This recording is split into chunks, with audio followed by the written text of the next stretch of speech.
Chapter 409. Suicide Note. Young lads, you have no idea what that letter and those 2 words represent. This meant that the moment this letter was opened after being pasted, it would mean the loss of a life. It will be a heart-wrenching pain. It will be a regret that can never be recovered. In the past, we also did the same thing and made a fuss. Back then, we mocked our comrades. Now, 70 to 80% of them are no longer in this world. However, those of us who survived have never forgotten the miserable scene when we represented our brothers and the army to deliver the suicide note and pension to our comrades' homes. It was as if the sky had collapsed. Everyone had read those suicide notes before they were pasted. At that time, they didn't feel anything. They only felt that it was interesting and funny. But, when they really opened it up and saw the familiar language again, they couldn't stop their tears no matter what. After experiencing this kind of thing once, he no longer had the intention to snatch anyone's will to read it. Because every suicide note was equivalent to stabbing a knife into their hearts. These young lads who are making a fuss now, you will soon know that today's laughter will bring you a lifetime of nostalgia and sadness. When these comrades used their bodies to block a saber for you and their heads to block an arrow for you, you would suddenly realize how rare and precious today's laughter was, how piercing it was, how unforgettable it was.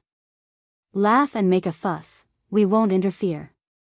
Because this might be the last time in your lives that you'll be able to enjoy together with your brothers. If you miss today, you might never have such a joyous day again.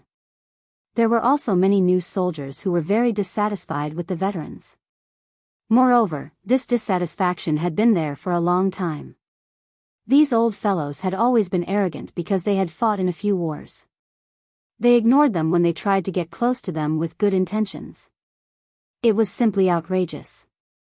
If you ignore us, we ignore you too. This dissatisfaction was only realized after they had fought in a few wars and became veterans. It turned out that the battlefield was so realistic. The behavior of the veterans was not without reason. It wasn't that they ignored you or didn't want to make friends, but they didn't dare to. Because, at any time, they faced separation of life and death. At any time, there could be psychological trauma again and again. After staying on the battlefield for too long, he really didn't want or dare to make friends. The only way to protect one's heart was to make oneself cold and aloof from strangers. All the countries were gearing up for battle, sharpening their spears and preparing for battle. They advanced like a forest, and their momentum was earth-shattering. Yutong's borders were brimming with fighting spirit as well, their chests brimming with blood. They were fearless in the face of the impending enemy. In spite of this, the imperial court of Yutong was solemn and overcast. During this time, His Majesty had blisters in his mouth. Old Marshal Qiu Jianhan did not sleep the entire night, his brows furrowed tightly. However, he could not share his worries with anyone else, not even His Majesty the Emperor. He was the only one in the world who knew that Supreme Wind, who could control the battlefield, was probably not in Yutong at the moment. I don't know where he went. That was the most fatal thing.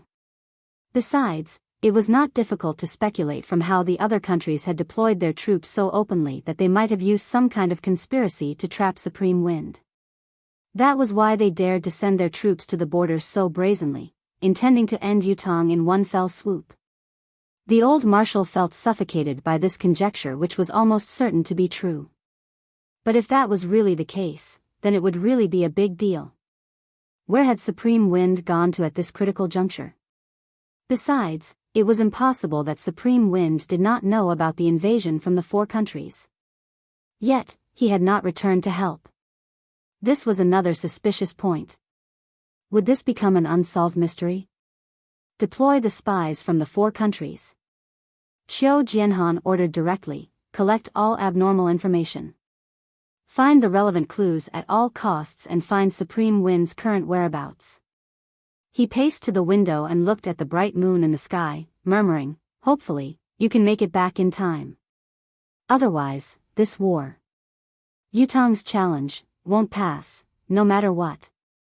It was also in the early morning of this day.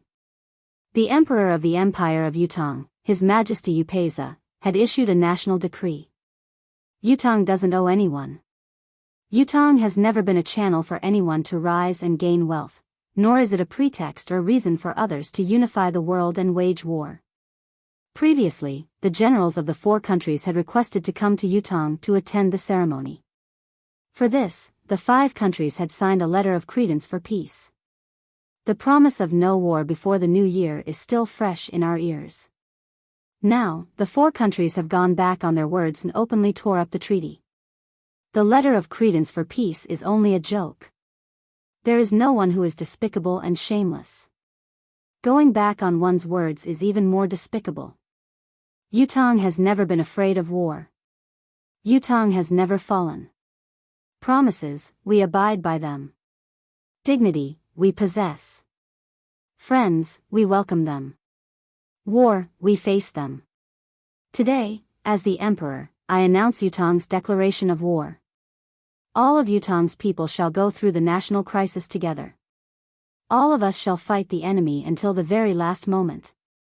Be it man or woman, young or old, healthy or disabled, all have the duty to serve the country. As long as I don't die, the nation shall stand strong. As long as Yutong doesn't die, the nation's fate shall stand strong.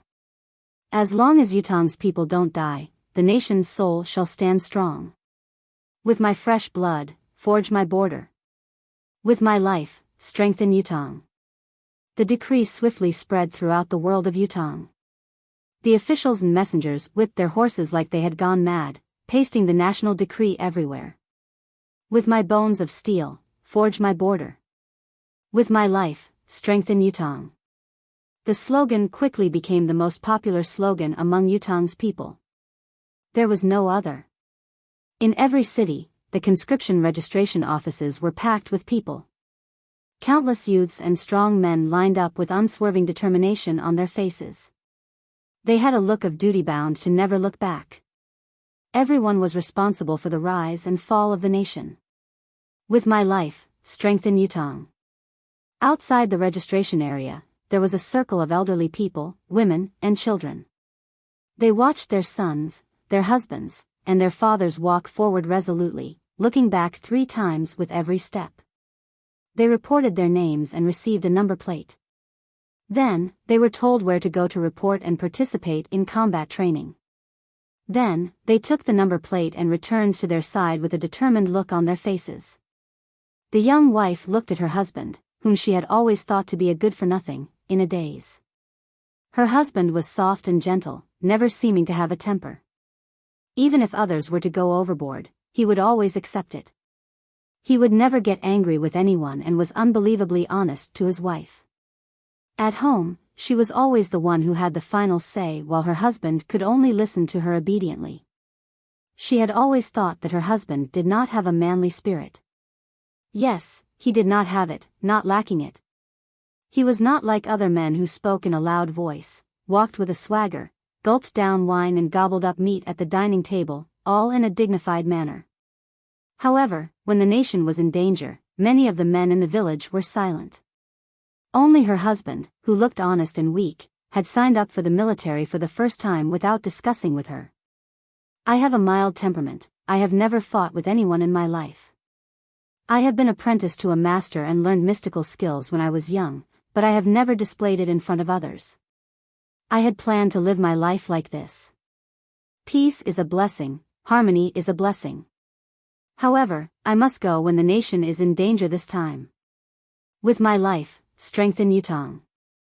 The young woman's eyes were rimmed with tears. She suddenly realized that this husband whom she had scolded countless times was the greatest hero in her life.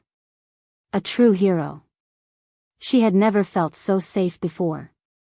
Was the lack of security she had always felt in the past just an illusion? She saw her husband holding the number plate and walking over with the same gentle and calm expression as before. When he reached her side, he lowered his head as if he had done something wrong and murmured, "I hope you don't blame me. The rise and fall of the country, the enemies invade our borders, the country is in a precarious situation. I know you've always disliked me. When I go back, I'll write a letter of separation. If I don't come back, before he could finish his words, his young wife had already covered his mouth with her soft little hand and said gently, "Don't say any more. Since I've married into your family, I'm your man in life and your ghost in death. There should be a place for me in our ancestral grave. You can't go back on your word." His wife's gaze was unprecedentedly gentle and affectionate, filled with deep love. "I only know now that my man is a hero. Although I know it a little late, it's not too late after all, isn't it?" The man smiled innocently and scratched his head. "How am I a hero? People like the 9 Supremes Lords, Marshal Iron, Marshal Fu, and old Marshal Chiu are the real heroes. They are heroes, of course, but in my heart, you're the greatest hero." The wife held her husband's arm and walked back, her petite body almost burying itself into her husband's embrace. "When we go back, we'll consummate our marriage. I don't care about anything else, but you have to leave one behind to accompany me when you go to war." The young wife's face was already as red as charcoal. "I'll wait for you even in life. I'll wait for you even in death." When they returned to their village, the young wife held her head high, her face filled with pride and glory. At this moment, when she faced those women who often chatted together, often boasted about their husbands, and belittled their husbands as good-for-nothings, her face actually glowed like never before, and a sense of superiority emanated from her bones. She looked down upon everyone with disdain, and she looked down on everyone else. "My husband is a hero. My husband is not afraid of anything, but he will put it into action. My husband is a warrior who fights for the nation. Those in your family are just worthless wretches. Now that the nation is in danger, all of you have grown 7 to 8 feet tall, all of you have grown fat, all of you have wasted your strength. What's the point of being the king of your own village? If you're so capable, go to the battlefield and kill the invaders. Your own country is in danger, your own country is about to be invaded, but all of you are willing to be cowards. I despise all of you." Humph. These 2 chapters, I will not accept any comments that say the writing is weak. Chapter 410. It was a sleepless night with thousands of homes lit up. The men who were about to leave home to enlist in the army would only spend the last 3 nights at home starting from this night. 3 days later, they would enlist in the army. They would either head north or south, east or west. Each and every one of them was deeply focused on their own homes, their own families. They had never realized that this home was so warm, so adorable, and so reluctant to leave. The son who was usually mischievous and whom he wished he could hit 8 times a day was actually so adorable and lively. He wanted to watch him from afar as he continued to fool around. However, he could not. Once Yutong was gone, his home would be gone as well. There would be no more Yutong when the nation was destroyed. How could there be an unbroken egg when the nest was overturned? If the country that gave birth to them was conquered, who knew what kind of treatment they would be subjected to? How could those wolf-like invaders leave a path of survival for their own family members? It was better to be a dog in times of peace than to be a slave of a subjugated nation. These words spoke of the hardships of the people, the heartfelt wishes of the people. Thousands of families, silent wine tables. People who drank silently. Drink this cup of wine. Good. Do well when you go. Don't embarrass the people at home. Good. Everything is fine at home. Yes. If. The old father lowered his head, his pale hair quivering under the light. His face was hidden in the darkness where the light could not reach as he said in a hoarse voice, "If that moment comes, don't forget that Yutong's blood flows in your bones. We're going to fight with our lives, not to surrender. Don't worry, father. I'm not a coward." Good. Good. Good. The old man drank half of his wine and stood up. He wanted to say something but he swallowed it and said in a hoarse voice, "Have a good talk with your wife. Tell her that our family awaits your return. If you don't come back, we'll raise you like a daughter. In the future, we'll buy you a dowry." Yes. Thousands of homes lit up the sleepless night. They departed for the battlefield in the morning. Yutong was filled with the fragrance of wine. Countless elders knelt in front of their ancestors' graves, holding candles and paper money in loneliness, tears streaming down their faces. I hope that the spirits of our ancestors can bless our children's safe return. Candles and incense flickered in front of countless graves throughout Yutong. On the other side, Yun Yang finally met the legendary descendant of the physician genius family, Sun Qingfeng.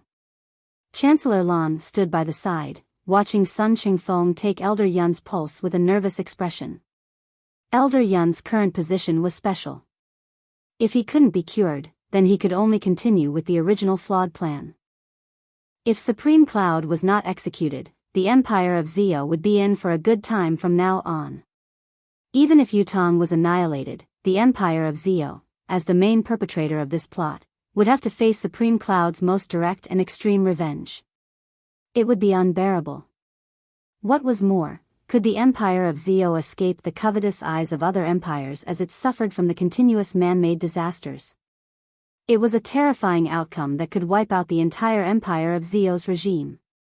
Thinking deeper, if Supreme Cloud had really gathered all the powers of the Nine Supremes manifestation, the entire Empire of Zio would be reduced to a nation of swamps if he only directed the lunar river's water to pour in.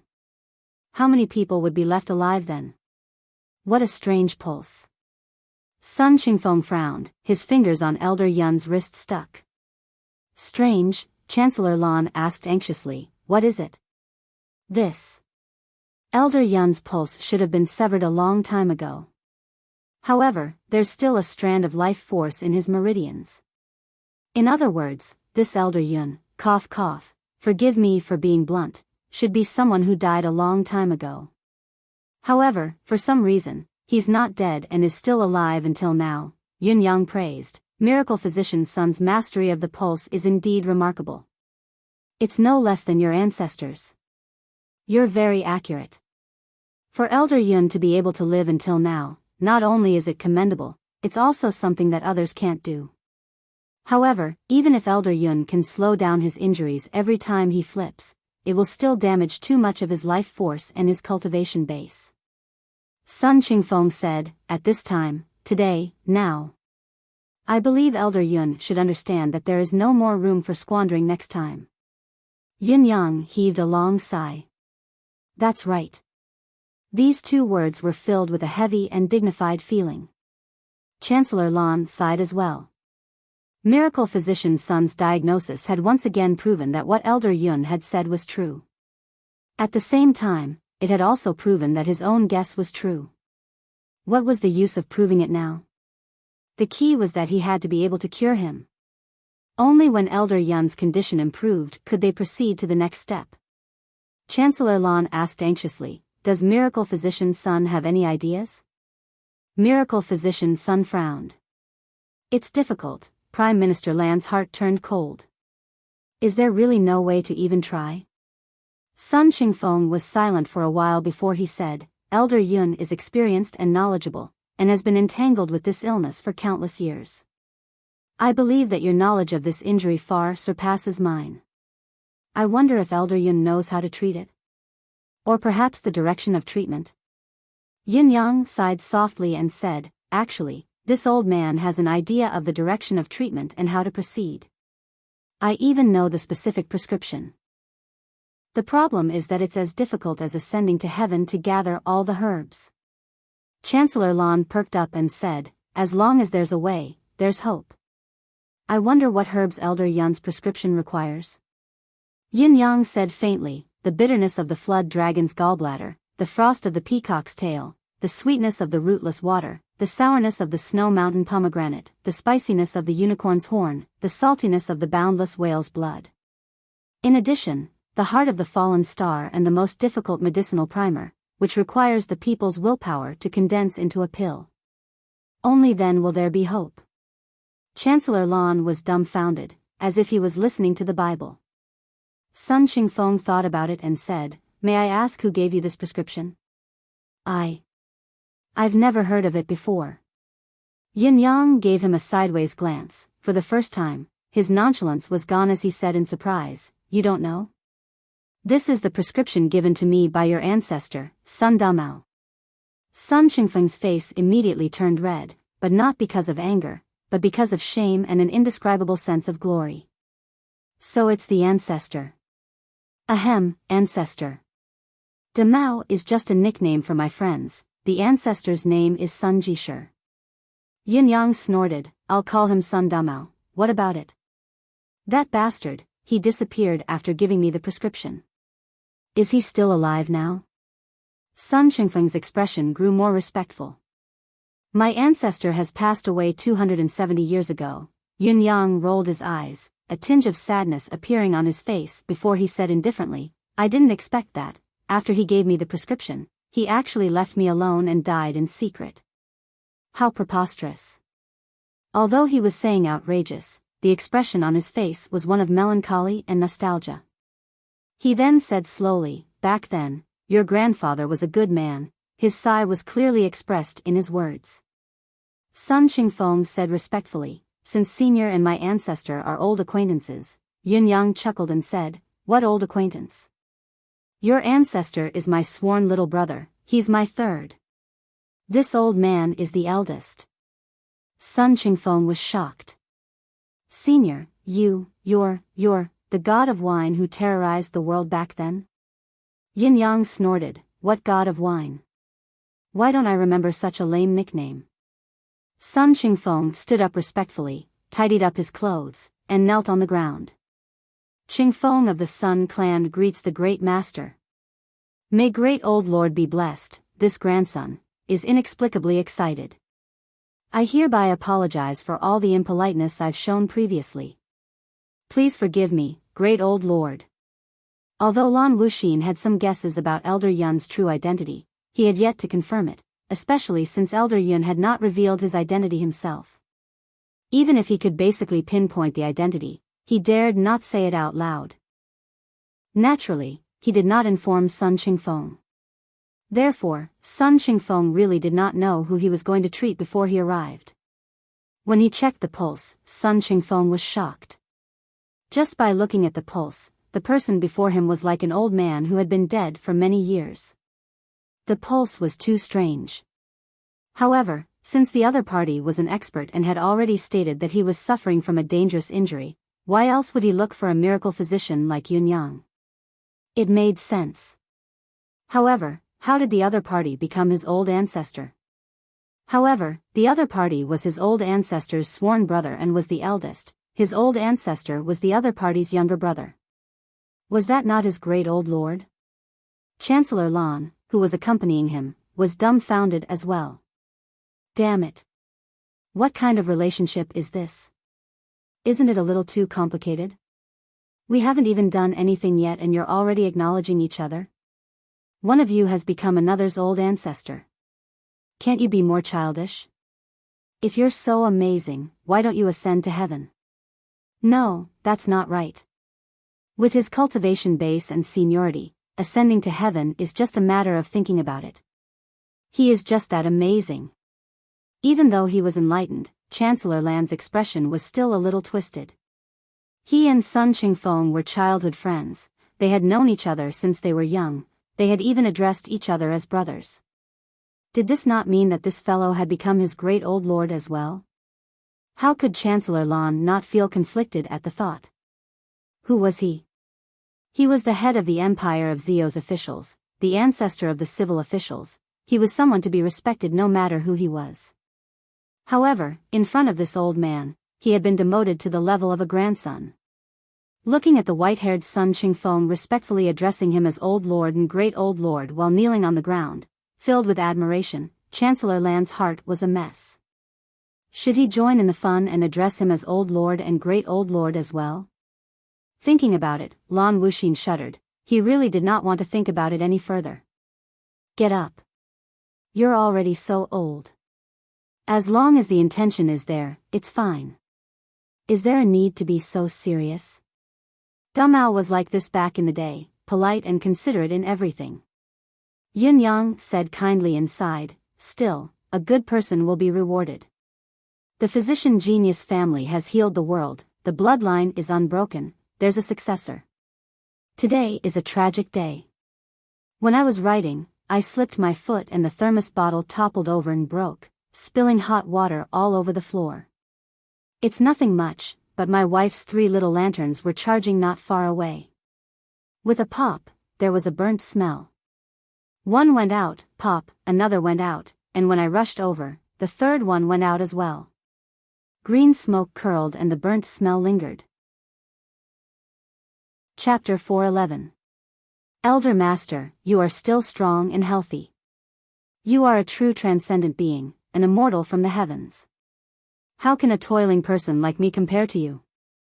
To be able to see Elder Master's golden face today is truly a great joy and a great fortune. Sun Qingfeng said respectfully. Child, just remember to call me Elder Yun from now on.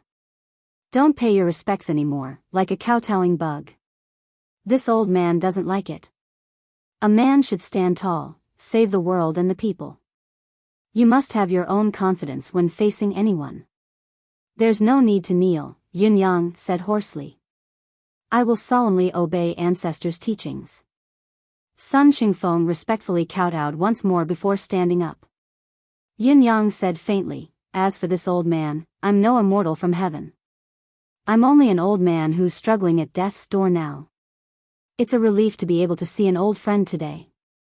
If I hadn't heard that a descendant of the physician genius family was here that day in the forest, I might not have come out. It's all fate, it's predestined. He sighed slowly, his eyes seeming to drift away as he said, of the old brothers back then, there's only this old man left now. This mortal realm is filled with loneliness. Old forefather can definitely attain immortality and become a true immortal of the land. Sun Qingfeng said respectfully, for the next hundreds and thousands of years, our descendants and families still hope to receive old forefathers' blessing. Becoming a true immortal of the land is easier said than done. Now that I've come out to see my homeland again, especially after seeing my old friends, I've fulfilled my wish. With my injuries, I'll return to the earth in less than 10 years. Actually, that's not a bad thing. I can reunite with them again and drink with them. They've been waiting for me for too long. Sun Qingfeng said anxiously, didn't old forefather collect these medicinal herbs all these years? Sun Qingfeng was genuinely anxious at this moment, there was not a hint of pretense. A old forefather like Feng Xianga was like a living fossil in his family. He did not even need to exert himself. Just being alive was a symbol of his spirit. It was best for such an old lord to live on as long as he could.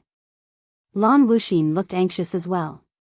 Originally, it did not matter whether old Yun was saved or not. It was good to get a big favor from saving him, but it did not matter if he could not be saved. But now, the situation was very different. The reconstruction of the divine soul was still waiting for this great master. He was the only one who could perfect a flawed setup. Even if others had the same cultivation, they wouldn't be able to learn or use it. Other than that, Lan Wuxin was genuinely impressed. He was indeed an ancestor-level existence, he knew a method that no one else knew. Those experts who were like earth immortals in his eyes were like children in open-crotch pants in front of the great ancestor. They didn't know anything. The ancestors were truly knowledgeable, but it's a pity that the younger generation didn't live up to expectations. Not even a tenth of the abilities of the ancestors have been passed down. It's truly regrettable. Lan Wuxin's words came from the bottom of his heart, not just to flatter old Yun. Recalling how the so-called Four Seasons Tower's experts were like idiots in front of the great ancestor yesterday, with dumbfounded expressions and dumbfounded gazes, he could not help sighing again. At this moment, he deeply felt that the Four Seasons Tower did not live up to its name. The legendary top organization of the continent? Each of them was like a pig's brain.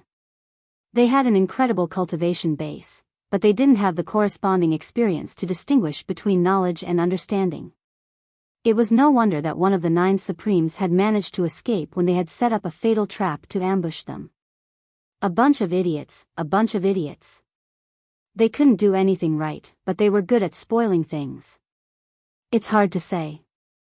Although these people from the Four Seasons Tower don't understand this old man's method, they're probably limited by their knowledge and experience. Cultivators have always prioritized their own cultivation base. I believe there must be other experts in this world who know about it. There might even be seniors and experts who are older than this old man. They might not be a minority. This old man is ashamed to be called Great Old Lord at such a young age. Yin Yang shook his head, sighing. Sun Qingfeng could not hold it in and asked anxiously, "May I ask, Great Ancestor, what materials do you lack? This grandson will think of a way to get them now." "You've said it yourself, the physician genius family has practiced medicine to help the people, the good karma we've accumulated." Yin Yang kept quiet for a moment and said, "I've hunted the flood dragon's gallbladder from the borderless sea. I've also obtained the peacock's tail from the supreme mountain. The rootless water is even easier to obtain. I've already harvested it after so many years. I've also found the snow mountain pomegranate 200 years ago. The unicorn's horn has to be willingly given by the unicorn before it can be used as medicine. It took me 100 years, but it still ended up in my hands. As for the measureless whale, it took me a full 60 years to get it from a sleeping whale. I've collected most of the required medicinal herbs, so I should be working harder. However, when I tried to focus on the orb of volition of the people, I felt that the orb wasn't something that could be easily made. It required a huge amount of manpower, resources, and financial resources, as well as a tight setup.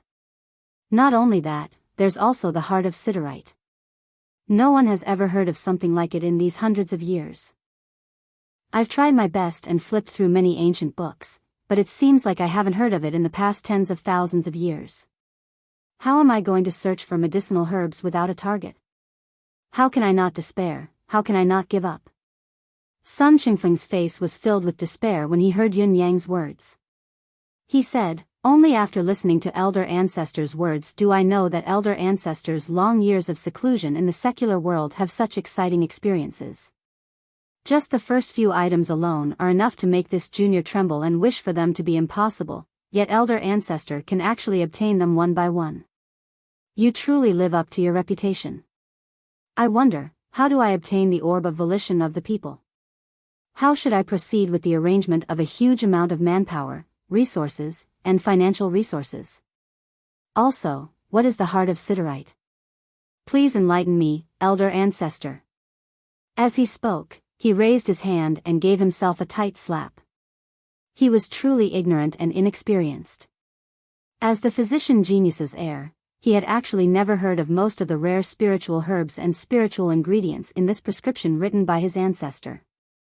He did not even understand the principles of pathology, pharmacology, and medicine at all. He deeply felt the gap between himself and elder ancestor. It was as wide as heaven and earth. How could his mere cultivation base be worthy of the title of physician genius? The unrivaled divine physician in the world, and so on, had really made him stagnate and did not seek to improve. Yin Yang said faintly, "This old man did not make it clear just now. The orb of volition of the people only requires manpower, resources, and financial resources, and can be obtained according to the time. However, the heart of siderite is the difficult part. May I ask, elder ancestor, what does the orb of volition of the people refer to? Since it requires manpower, resources, and financial resources to set it up, this junior can be of help in this aspect." Sun Qingfeng asked humbly. Actually, there are 3 ways to form the orb of volition of the people. Each has its own path, but they all have the same root and the end is the same. One is to create good karma and gain the admiration of the people, to be worshipped as a living Buddha and naturally obtain the people's volition. This way, the quality of the orb is the best, but the duration of this method is also the longest. Secondly, this old man wants to use a large amount of manpower, resources, and financial resources to create opportunities to bewitch the people's wisdom and collect the people's volition. The duration of this method is relatively short, but the quality of the orb is flawed. It's not made by nature after all. However, this old man is only seeking to cure the illness, and what I'm doing is beneficial to the person involved as well, so I'm not acting rashly. As for the third method, let's not talk about it. Lan Wuxin and Sun Qingfeng were both surprised. Sun Qingfeng asked in confusion, why did elder ancestor leave things unsaid? What is the third method? Lan Wuxin said, from the 3 methods that Elder Yun has mentioned, the third method should be the most effective and the duration should be the shortest as well. As the saying goes, one must act according to the urgency of the matter. Even if there are things that one shouldn't do, one can still reconsider. Yin Yang shook his head and said in a low voice, the orb of volition of the people can be said to be lofty and majestic, but it's basically what one's heart desires. Lan Wuxin was immediately alerted, vaguely guessing what the third method that Yin Yang was unwilling to mention was. Yin Yang paused for a bit before saying, to an individual, the people's heart desires are beyond the pale, but to the royalty, it's not a big deal. You only need to retrieve a country's emperor's imperial seal. It's already condensed with countless people's volition. You only need to use a special technique to extract the volition and condense the orb. Lan Wuxin said, that's easy. His Majesty knows that Elder Yun is coming and has long intended to pay a visit. To His Majesty, it's not a problem to ask for the imperial seal to use the people's volition. Yin Yang sighed softly. Chancellor Lan, you may not know this, but this old man's injuries are severe. The volition that I need to use is not a small amount. I'll need to use at least 10% of the volition condensed in the imperial seal. The volition of the imperial seal is the people's heart. How can this old man destroy the country's destiny for my own selfish reasons? Lan Wuxin felt more at ease. This old man's life was in danger, but he was still unwilling to hinder Zio's destiny for personal reasons. His kindness towards Zio was evident. So what if he used 10% of the people's volition? As long as this old man was safe, he would be the empire of Zio's stabilizing force in the future. This was a great deal. Lan Wuxin wished he could just say that if he gave Yin Yang a few more % of the people's volition, he could tie this old forefather to the empire of Zio's war chariot. As for repairing the assassin's soul and whatnot, it was only a matter of convenience. Lan Wuxin said solemnly, Elder Yun, as the saying goes, you must act according to the urgency of the matter. Your injury is the most pressing matter now. I believe that His Majesty will surely lend out the imperial seal generously if he knows the reason. This matter is settled. Elder Yun, don't push it away anymore. If you do, you'll be heartless and disregarding our kind intentions. Yin Yang shook his head thrice. Who would want to die if there's a cure? Even if His Majesty is willing to give the imperial seal and the volition pearls are fine, we still lack the core of siderite. It's still a waste of effort. Sun Qingfeng looked worried as he said, yes, even if we have the volition pearls, we still lack the core of siderite. But what is the core of siderite? Yin Yang smiled. There's no need to worry so much. Everything in this world is destined. It's good if there's one, it's heaven's blessing. If there's none, it's also this old man's fate. This old man has lived for so long, my lifespan has long exceeded that of humans. It's enough no matter what. What else is there that I can't let go of? Ha! Lan Wuxin frowned and said thoughtfully, regarding the siderite, this old man seems to have some impression of it. When the empire of Zio was founded, it was an auspicious sign from the heavens. A star fell from the sky. Back then, the entire continent was tumbling because of it. Fire dragons soared into the sky and tsunamis engulfed half the continent. As for the ruler who founded the nation, he obtained the power of the Skyfall star. Then, he raised his army to rise up and achieve great things. However, I don't know if the Skyfall star from back then still exists. If it does, would it be the so-called core of the Skyfall star? Chapter 412. Sun Qingfeng's eyes suddenly lit up. He took a deep breath and said excitedly, Old Lan, you have to help me no matter what. Only you can persuade His Majesty to hand over the heart of the fallen star. Lan Wuxin frowned and said, I dare not guarantee this.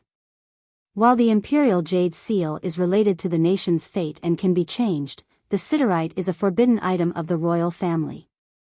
It's the foundation of the nation's fate. I'm afraid that His Majesty won't be willing to take the risk. Moreover, the core of siderite may not necessarily be the core of the siderite used to establish the nation. Everything is unknown, it's in between. Sun Qingfeng said anxiously, what are you saying? As long as there are clues and directions, we should give it our all. Elder Yun is now Zio's anchor, the common forefather of the Empire of Zio. What's more, he's contributing to the Empire. How can your Majesty be reluctant to part with even a piece of meteorite? Isn't that disappointing? Lan Wuxin said helplessly, the problem is that this might not even exist now. Sun Qingfeng blew his beard and glared at him. What do you mean it might not exist? I think you just can't bear to part with it. Even if it might not exist, you should at least take it out and give it a try. Lan Wuxin was speechless. Sun Qingfeng paused for a moment before continuing, since the founding emperor borrowed the power of this meteorite to establish his empire, he must have benefited greatly from it. Since he could benefit from it, it must not be an ordinary meteorite. Since it's not an ordinary meteorite, then there's a possibility that there's another mystery in it. I'm not 100% sure, but I'm at least 80% or 90% sure, right? The more Sun Qingfeng thought about it, the more he felt that his conjecture was logical. Therefore, he became more confident in forcing Lan Wuxin to look for the core of siderite. Lan Wuxin looked helpless as he continued to push the responsibility away, not daring to agree to it. After all, this was His Majesty the Emperor's heirloom. It was equivalent to the Empire of Zio's national treasure. How could he dare to take it all for himself? In the end, the two of them almost quarreled. Sun Qingfeng was so anxious that his face was red, and his white beard was blown straight. His anger soared to the heavens. He stomped his feet and said angrily, are you going or not? Are you coming or not? You're not going? Holy shit. I don't believe that I can't get this favor even if I have to sacrifice this old face of mine. If I can't get this favor back, Zio's royal family, Zio's imperial court, and physician genius family will no longer accept patients in the future. Lan Wuxin was forced into a corner. Finally, he gritted his teeth and stomped his foot, saying angrily, F***ck. I'll go, okay? Sun Qingfeng's anger had yet to subside as he said angrily, your tone is obviously reluctant, it means that you've never intended to help. Lan Wuxin, I've finally met you today. It's been so many years and I've only known you today that you're this kind of person. Ever since you became the Prime Minister of the Empire, you've lost all your humanity. Why didn't I realize that earlier? You're an ingrate. You eat and take, but you don't give anything out. You old bastard, I must have been blind to have become your brother for life. I regret it so much. Lan Wuxin was flustered as he held on to Yun Yang and whined, old forefather, please be the judge. When did I say that I'm not going to help? This old thing is slandering me, this old man. Recalling that it was inappropriate to address himself as an old man in front of the old forefather, he quickly corrected himself, how far has this fellow pushed me now? How can I be such a person? This Sun Qingfeng is being unreasonable, he's a bastard. Please punish him according to his house's rules, old forefather. Sun Qingfeng was enraged as he sprung up. Lan Wuxin, you've become a heartless and despicable ruffian ever since you became an official.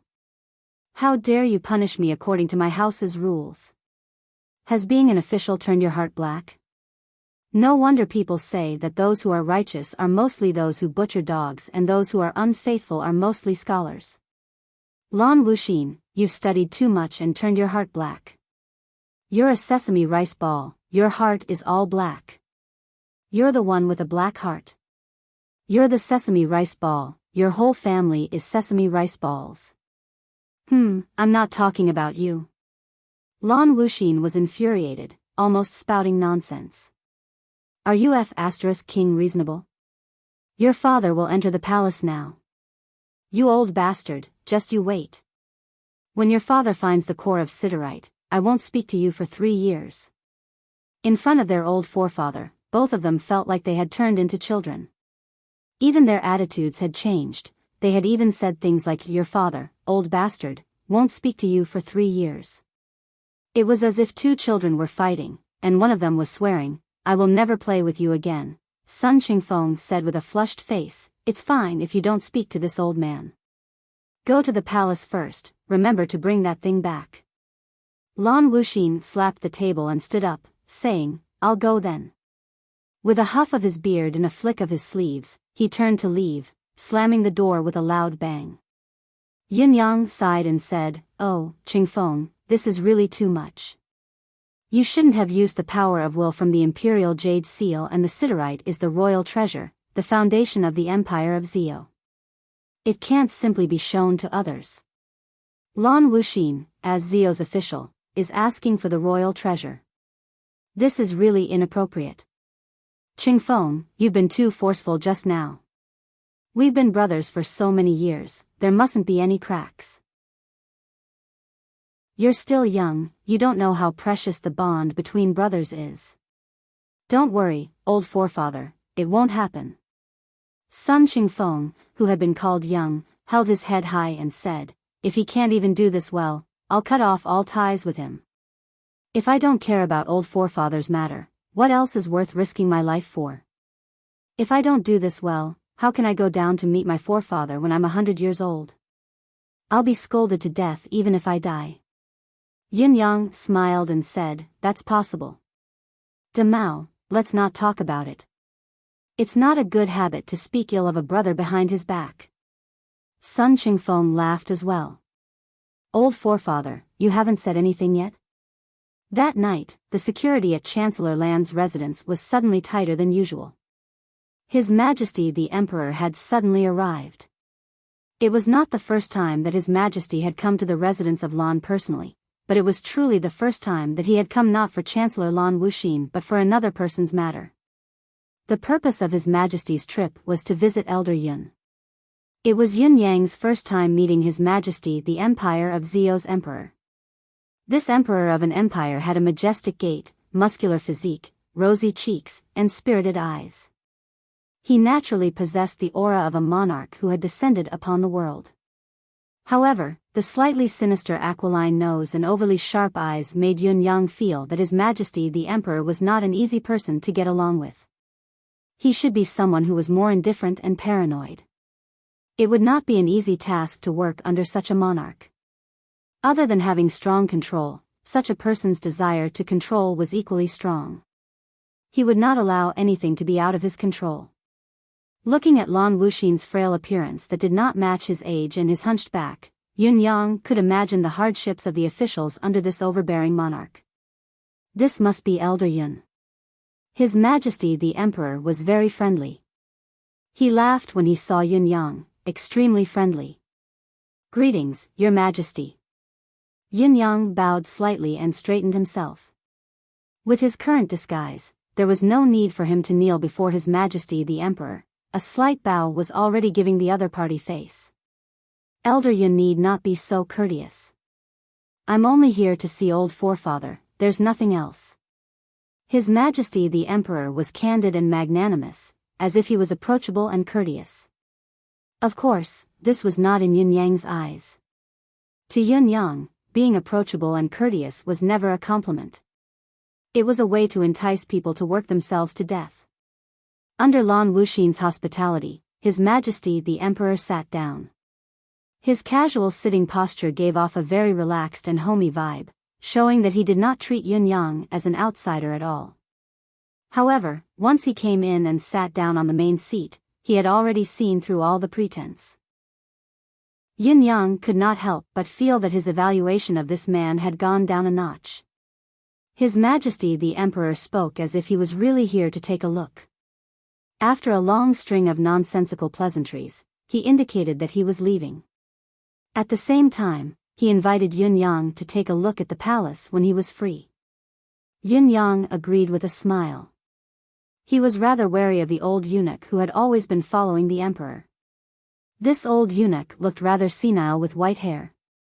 Even his body was hunched and his face was frail, as if he could die of old age at any time. However, Yin Yang could sense a lethal threat from this old man. He must be a superb expert, one who was above the peak realm and had already reached the heaven realm. Yin Yang was deep in thought. Chapter 413. Yin Yang recalled something at once.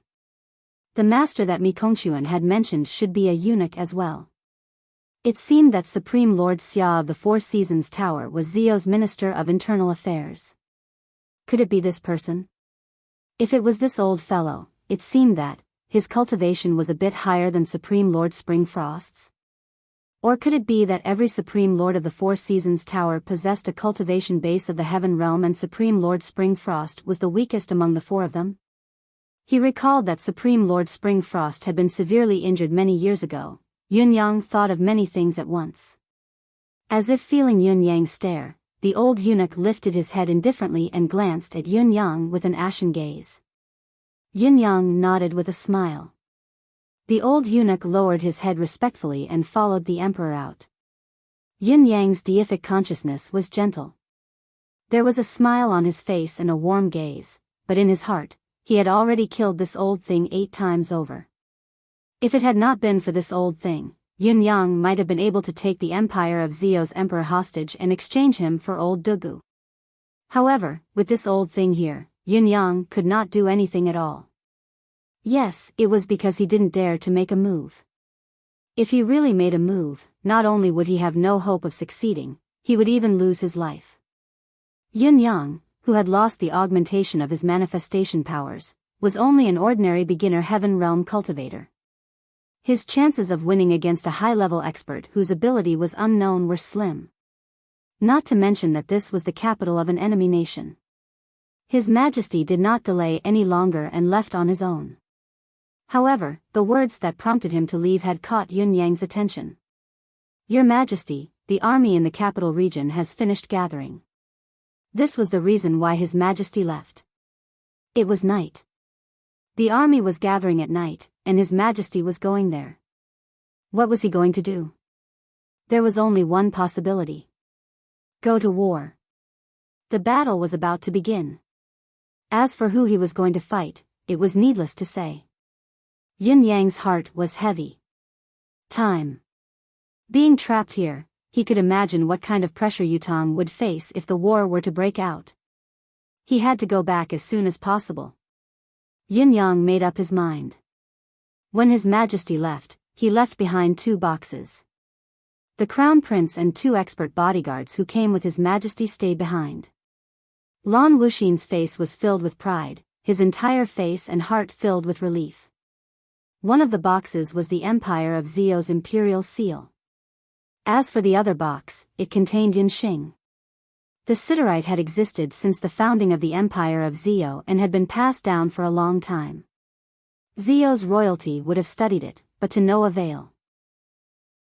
The only conclusion they could come up with was that this thing was extremely heavy, at least 100 times heavier than mystical iron of the same size. The weight of dark steel was already quite heavy, at least 10 times that of ordinary fine iron, and this meteorite was 100 times heavier. One could imagine how heavy it was. It was clearly placed on the table steadily, but there was a subtle feeling that it was about to fall.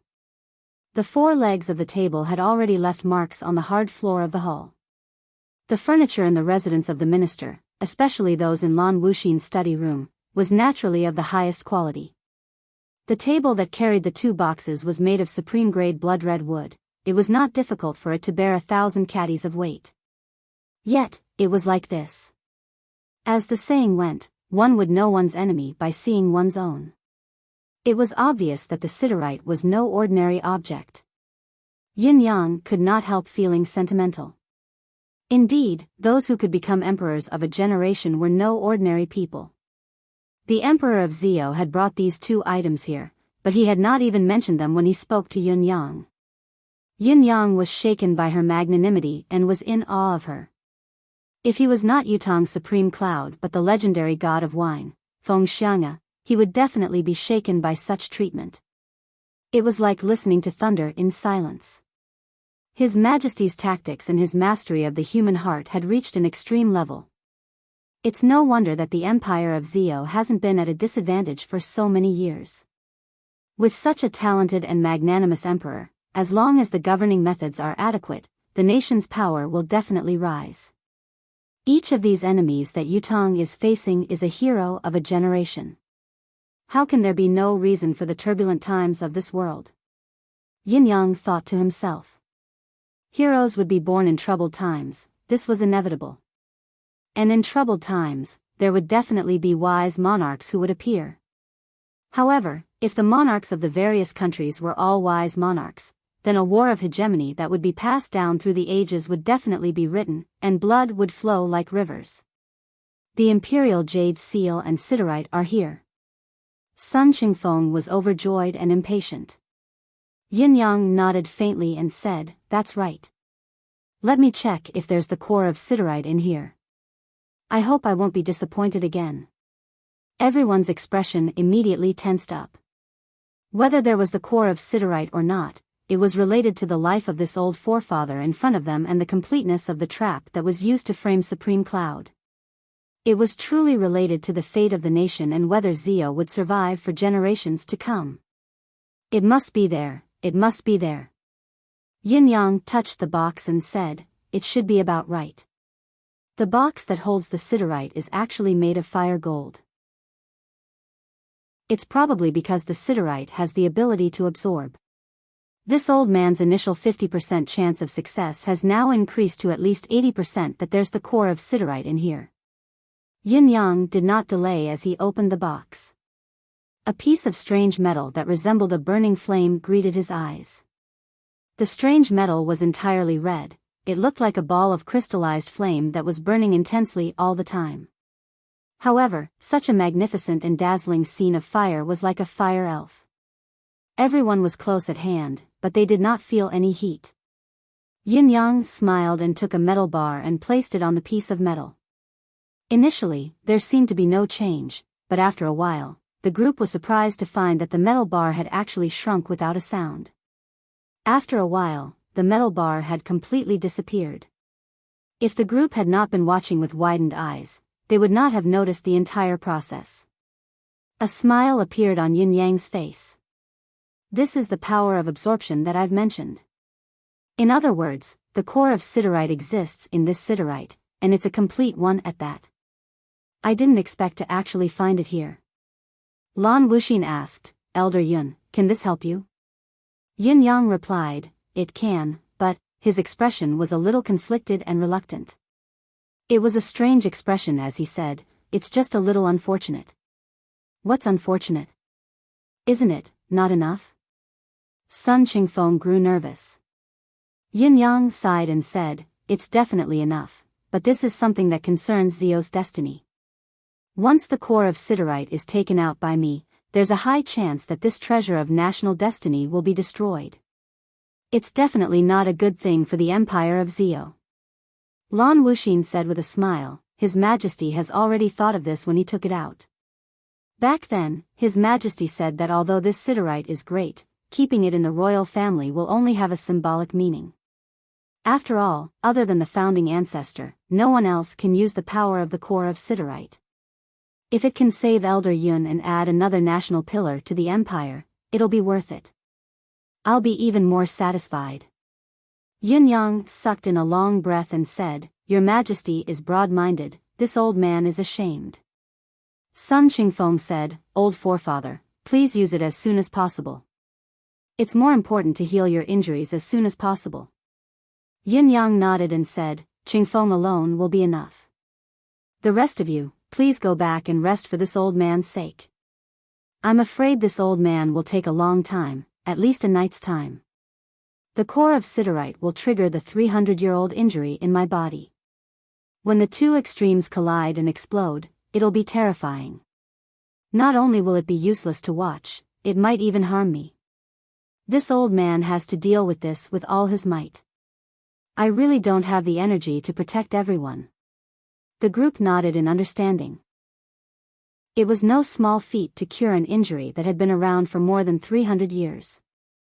Elder Yun, as a reclusive expert, was unwilling to let others see his unbearable side, let alone the possibility of danger. Lan Wuxin was the first to leave. The crown prince said awkwardly, This Yun Yang understood the gist of it and said seriously, "This old man will first retrieve the people's volition orb from the Imperial Jade Seal. Let your highness send the Imperial Jade Seal back first before retrieving the core of Siderite. The Imperial Jade Seal is an important item of the Empire, it can't be left outside for long. However, it's easy for this old man to retrieve the volition orb. There's no harm in everyone watching." The Crown Prince blushed and said, "Thank you, old forefather, for your understanding." His Highness did not doubt this old forefather whom even His Majesty the Emperor had come to pay a visit. He dared not have the slightest doubt either. However, the Imperial Jade Seal was of utmost importance, even more so than the core of Siderite whose use was unknown. The Imperial Jade Seal was taken out. It was a huge seal. Yun Yang's gaze flickered with a complicated look. In his deific consciousness, Emmy was waving its vines as well, asking how much volition from the people should be extracted. Ayah? Yun Yang closed his eyes, making a difficult decision in his heart. Finally, he decided, all of it. Ayah. Emmy was shocked as well. All of it. Was this not too much? This would truly shake the empire of Zio's foundation. Did he not say that it would be a 10% cut at most? The volition of the people in the Imperial Jade Seal was something that could not be seen or touched. It was an almost ethereal existence, but it was something that truly existed. Yun Yang had not known about this at first. What he had said earlier was just a gimmick. Even the first, second, and third methods were just nonsense. However, Emmy had said that it could really extract the people's volition from the Imperial Jade Seal. The volition of the people was also a form of energy, but it was a very special kind of energy. However, the people's volition in the Imperial Jade Seal was the accumulation of the Empire of Zio for 1,000 years. Once all of it was extracted, it would mean that the Empire of Zio's citizens' volition had been swept clean. In other words, once it was extracted, it would be equivalent to the Empire of Zio's 1,000 years of accumulated national destiny.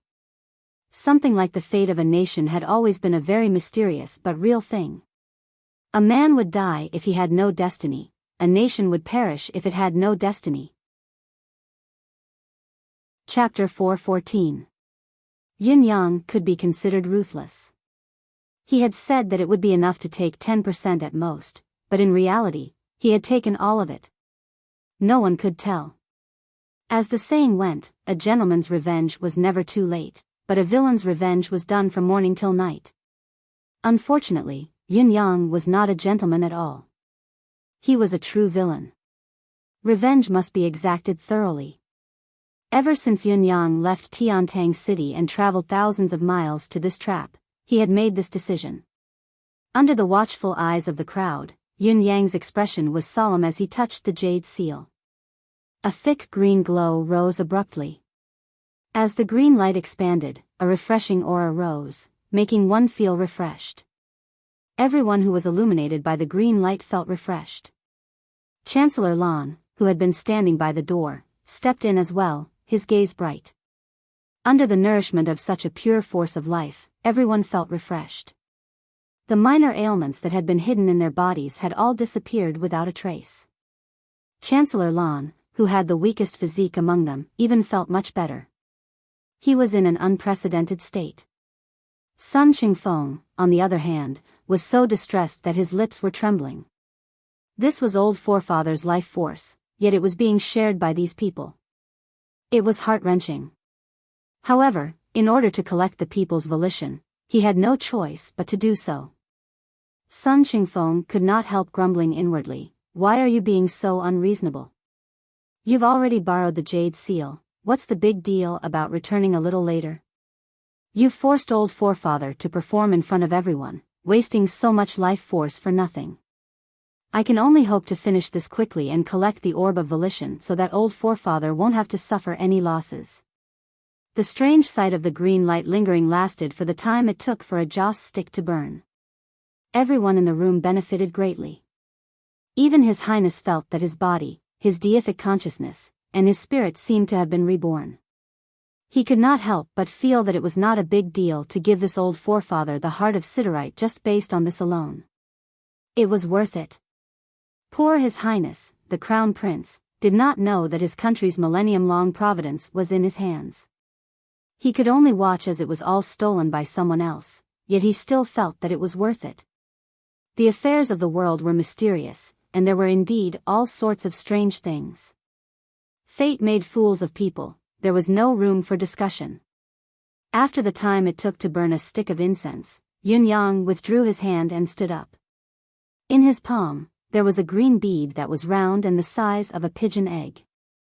The jade pearl was wrapped in a purplish energy, looking really beautiful. Yun-yang sucked in a breath. The orb flew up abruptly, glowing with a mystical glow as it slowly entered Yun-yang's mouth. It gradually disappeared. Yun-yang, who had consumed the amethyst jade bead, looked pale instead, as if he had consumed too much of his life force. Without a word, he closed his eyes to recuperate. The Crown Prince was still a little reluctant to part with it, savoring the taste of that green life energy. He wanted to bid farewell to Elder Yun, but Elder Yun was already meditating. He could only smack his lips, pick up the jade seal, bid farewell to Prime Minister Lan, and return to the palace with the guards. Chancellor Lan and the others left as well, leaving only Yun-yang and Sun Qingfeng in the room. Yun-yang was still recuperating with his eyes closed, so Sun Qingfeng dared not disturb him. He almost held his breath as he waited quietly by the side. After a long time, Yun-yang opened his eyes. His complexion looked slightly better, but he still said weakly, "Everyone has left." Sun Qingfeng said respectfully, "They have all left. There are only the two of us here now." Yun-yang took a deep breath and said, "All right, let's proceed to the next step now. Let's see if this old man can seize the heaven and earth's fortune and cure this incurable disease." As he spoke, he stood up and focused. With a swoosh, a long saber that looked like a work of art in Sun Qingfeng's eyes was unsheathed. Once the saber appeared, it was shrouded in a mystical glow, as if the entire room had entered a dream. Yun-yang used the tip of the saber to poke the meteoric metal carefully, slowly exerting force. When he had used 80% of his strength, the meteoric metal began to show marks. "It's really tough." Yun-yang was inwardly impressed. The saber that Yun-yang was using now was the Divine Edge. It was a piece of cake for the Divine Edge to cut through gold, jade, and iron like it was mud.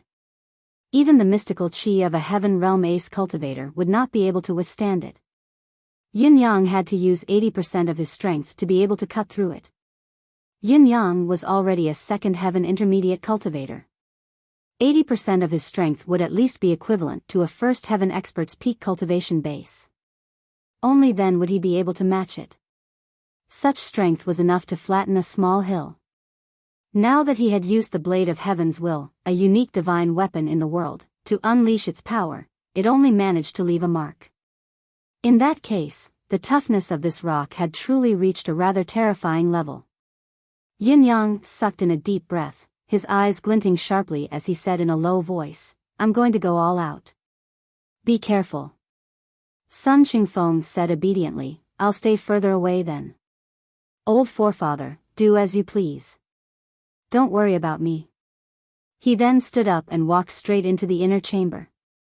Yun-yang nodded. Just as he was about to swing his saber, wanting to see if the Siderite could withstand his ultimate power, he suddenly felt a ripple in his deific consciousness space. Emmy's unprecedented excitement emanated from it. Ayya. Yun-yang was taken aback, following the direction of his thoughts. Emmy's emerald green vines swayed wildly, its petite body twisting like a fried dough twist. Ayaya. Ayaya, what is it so excited about? Yun-yang was subconsciously shaken. Is this something good? Yun-yang asked. Ayaya. Emmy's coquettish voice actually had a tinge of sweetness at the end. Two thin tendrils wrapped around Yun-yang's calf. Yun-yang was shocked. Emmy had never reacted like this before. Was it coquettish or was it fawning? Although there had been times when it needed it urgently, it had never shown such an attitude. Could this be something good that had never been seen before? Something even better than the Imperial Jade Seal? What is this? Yin Yang's mind suddenly sprung to life. If it was something good, he had to keep some of it for himself. He could not let Emmy swallow it all. Emmy was very, very reluctant, obviously unwilling to share. It actually wanted to keep it all to itself. This also proved that this thing was really a good thing. Emmy should be dealing with Zio's Millennium Providence that it had just obtained. That was already a very good thing, but it had actually pulled itself out and behaved in such a manner. It was enough to prove that the siderite was an even more remarkable and rare item of fantasy. Stingy. Yin Yang said angrily, "What can you do if you give me some benefits? How can you be so stingy towards your owner? Don't you know that it's good for me that you're good for me? Do you still want to be good?" Emmy lowered its head, its leaves drooping. It looked like it was in the wrong, but it was also listless. Under Yin Yang's incessant coercion and temptation, Emmy finally began to explain itself unwillingly. "You're saying that this is a complete star? You must be joking, right?" Yin Yang was truly shocked now. "I wonder how it fell from the sky. Does it contain a complete source of stellar energy?" Emmy was rather disdainful of a certain someone's knowledge and fuss. "That's not all?" Yin Yang's eyes were about to pop out of their sockets. Is this the soul of a star?" Yin Yang's eyes began to glow green. Emmy waved its tendrils speechlessly, whipping the air in his deific consciousness. "Only the outermost heat source has been taken away? No one has touched the core inside? It's not that they don't want to, but that no one can?" Yin Yang swallowed. Looking at Emmy's admission, Yin Yang finally understood what this head-sized thing was. This was really not something he could swallow. A complete star. The founding emperor of the Empire of Zio was called Zi Yunlong. Yin Yang knew this person very well. When this person founded the empire, he was unrivaled in the world and was the publicly acknowledged unrivaled expert of Tianxian continent. Once this person struck, the flames in his moves could roast his opponent's body directly. It was incomparably domineering. What was more, if he were to strike with all his might, incinerating his opponent into a puff of smoke was as easy as a wave of his hand. That was why the reputation of the Inferno Emperor was unparalleled in the world. However, according to Emmy, this Inferno Emperor seemed to have only absorbed the outermost flame energy of this star. He was not blessed enough to enjoy the energy within the star at all. Besides, it seemed that only the outermost flame energy was too domineering. It was said that this Inferno Emperor had lost control of the flame energy in his twilight years and suffered a backlash, ultimately dying of regret. He could not carry on the legend of invincibility to the end, and the Empire of Zio's territory had stopped expanding to its current state. According to Emmy, this invincible Inferno Emperor had not even absorbed 1/100th of the meteorite's energy. No, Emmy corrected Yin Yang's thoughts directly. This Inferno Emperor had not even obtained a 10,000th of the meteorite's energy. He had only obtained the most superficial protection of the meteorite's outer layer. The real treasures were still kept within the meteorite. Chapter 4:15. In spite of it, Yin Yang could not help but be skeptical of such an explanation. It was too exaggerated and outrageous. Aside from the fact that the Flame Emperor was unparalleled and invincible, how could he have absorbed less than 1,000th of the siderite's power? Furthermore, if this siderite was actually a complete star, how could it be so small? How could a complete star fall from the sky? Emmy grew increasingly contemptuous of Yin Yang's suspicion. What? Yin Yang was enraged. "You dare call me a country bumpkin? It looks like you really don't want to get better." Emmy cowered immediately, expressing that its master was not a country bumpkin after all. Yin Yang snorted, not bothering to argue with this fellow. Who asked him to be so ignorant? He was quite a country bumpkin too. Besides, he could not collect the thing inside by himself. He still needed Emmy's help. It would not be too late to deal with this fellow after he had reaped enough benefits. When that time came, he would let Emmy know why the flowers were red and that its master should not simply call him a country bumpkin. Yin Yang was even more motivated now that he had obtained the appraisal. Raising the saber in his hand, he swung it down amidst Emmy's nervous cries. It was like a flash of lightning. Yin Yang had used 120% of his strength in this slash. He had given it his all. Following Emmy's instructions, he had shaved off a small piece of the siderite's outer skin. The purplish-red core of the siderite was exposed. It was exactly the same. Yin Yang's slash was successful. Without hesitation, he slashed left and right, forward and back, up and down. After 6 slashes, only the core of the siderite, the size of 2 fists, was left. Next, it was time for Emmy to show its prowess. An unprecedentedly rich force of vitality wrapped around Yin Yang's hands. Yin Yang held the siderite in place with one hand while the other held the divine edge and slowly sliced inwards. It was a crucial moment now, a crucial one. Even if the essence within was slightly damaged, it would be a great loss. Yin Yang was the only one in the world who could do such a thing. Other than Yin Yang, no one else, no matter how formidable their cultivation base was or how incisive their arcane skills were, could do it. Because the only thing that could resist this kind of high temperature was the origin energy of life, which was the most extravagant way to come into contact with the core of a meteorite. Of course, this was also thanks to the blade of heaven's will, the only thing that could cut a meteorite. If it were someone else, putting aside the question of whether or not they could destroy the outer layer of the meteorite, even if they could, the heat of the inner core of the meteorite would be enough to burn them into ashes. It didn't matter how powerful the expert was. When the core of the meteorite appeared, it inevitably emitted an extremely high temperature, but it was all neutralized by the life force. Countless wisps of smoke rose, and in an instant, the room was shrouded in thick smoke, filled with a burning smell. This was burning the purest form of life energy. Just this extravagance was enough to stun anyone. Outside the room, in the sky above the small courtyard, thick smoke rose into the sky and covered the sky. Just by looking at the smoke, one would think that half of Zilong City was on fire. In the inner chamber, Sun Qingfeng looked outside in awe. Those balls of dense life force were burning. Sun Qingfeng's beard was shaking from the heartache. Yin Yang continued to cut while Emmy unleashed its relentless output. Finally, a pale yellow glow appeared from within the meteorite, like a flowing liquid. It was crystal clear, smooth, and actually seemed to be viscous. In the next moment, a strange fragrance permeated the air. At the same time, a heavy feeling similar to the force of earth appeared.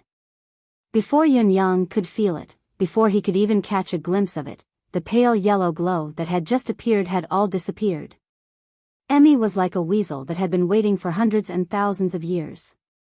The moment it saw a chick, it rushed out with bloodshot eyes and swept it clean. It had been taken. It had finally been taken. In an instant, the remnant of the meteorite dimmed, leaving only a small shell. There was a small gap on the shell. It was as big as a goose egg, but the yolk inside was gone. The outer layer that had lost its core was no longer warm. After a while, the thick smoke disappeared as well. Sun Qingfeng stood at the door of the inner chamber and asked carefully, "Old forefather, is everything all right on your side? Is everything going well?" Yin Yang immediately ordered Emmy to recover to its best state and said tiredly, "For now, I'm fine. However, my cultivation base still needs to be trained back step by step. Even if my illness is gone, it's impossible to recover the cultivation base that I've lost for 300 years in a day." Sun Qingfeng was overjoyed and said, "That's great. That's great. It's great that you're fine." Before his words echoed in the air, he rushed out impatiently and took Yin Yang's pulse. "This is amazing. This is too mystical, truly too mystical." Sun Qingfeng clicked his tongue in wonder. Our ancestors' prescription really has the miraculous ability to seize the fortune of heaven and earth. Now, old forefather, your pulse doesn't feel like an old man at all. Your pulse now is that of an 18 or 19-year-old lad. Your heartbeat, bodily functions, this. The more Sun Qingfeng checked, the more surprised he was. He was grinning from ear to ear. Old forefather, this is great. You've obviously regained your youth. Yin Yang chuckled and said, it's considered regaining my youth in another sense. If I were to come to this city in this state and tell others that I've lived for hundreds of years, I'd probably be beaten to death. Sun Qingfeng guffawed. That's for sure, really. If I hadn't seen it with my own eyes, I'd be the first to expose you, old forefather. Your current state, from head to toe, is filled with the traces of a young man. There's no sign of aging at all. Then, he sighed. It's a pity that I've recovered too late. Old forefather can't retrieve 80% of your cultivation base. Yin Yang smiled. Foolish child, this old man has such a body now. Do I still have to worry about not being able to cultivate it back? Sun Qingfeng smiled. That's true. With your current state, it's nothing even if you live another 300 to 500 years, even if you're immortal. Sun Qingfeng was very excited, wanting to go out immediately to report this good news. However, he was stopped by Yin Yang. Wait a moment. Yes, old forefather. There's only the two of us now. Let's talk among ourselves. Yin Yang thought about it and said, Qingfeng, do you still remember the family motto of your physician genius family? Sun Qingfeng answered, of course I do. The family motto of the physician genius family, a physician should have a benevolent heart, treat the sick and save people, practice medicine to help the world and the people.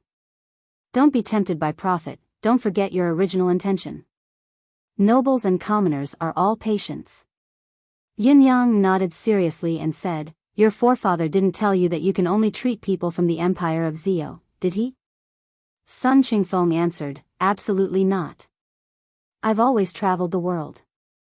Although I've spent more time in the Empire of Zio, there's always a few years where I've been practicing medicine in other empires.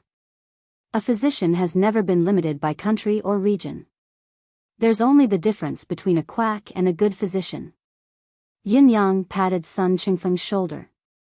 Remember your forefather's words. A physician should have the heart of a parent, a physician should have the heart of the world. The physician genius family should be passed down forever. Let the whole world be able to enjoy the benevolence of the physician genius family. Those who are accomplished will help the world. You're an accomplished person in the field of medicine, you should help the people. This grandson will remember old forefathers' teachings. Sun Qingfeng accepted the teachings wholeheartedly. All right, you may leave. Yin Yang's voice was low and dreamy. If there's nothing else, I hope that you won't get involved in Zio's world hegemony. Now that the war has begun, if you want to stay out of it, it's best that you leave as soon as possible. Sun Qingfeng said in a low voice, reluctant to part, this grandson only wants to serve old forefather for a few more days, leave tomorrow. Yin Yang sighed. The chaos has begun. My cultivation base hasn't recovered yet, I'm afraid I can't take care of you while you're here. We'll meet again in the martial world in the future. It'll be much easier for me to find you than for you to find me. Those who know you now are far more than those who know this old man. A certain someone's acting skills were getting better. The last part of his speech was actually an ancestor who was teasing an accomplished descendant. How impressive. Sun Qingfeng was silent for a moment before he said, all right. Since old forefather has ordered, this grandson shall leave Zilong City tonight. I won't stay any longer. Yin Yang nodded in relief and patted Sun Qingfeng's shoulder.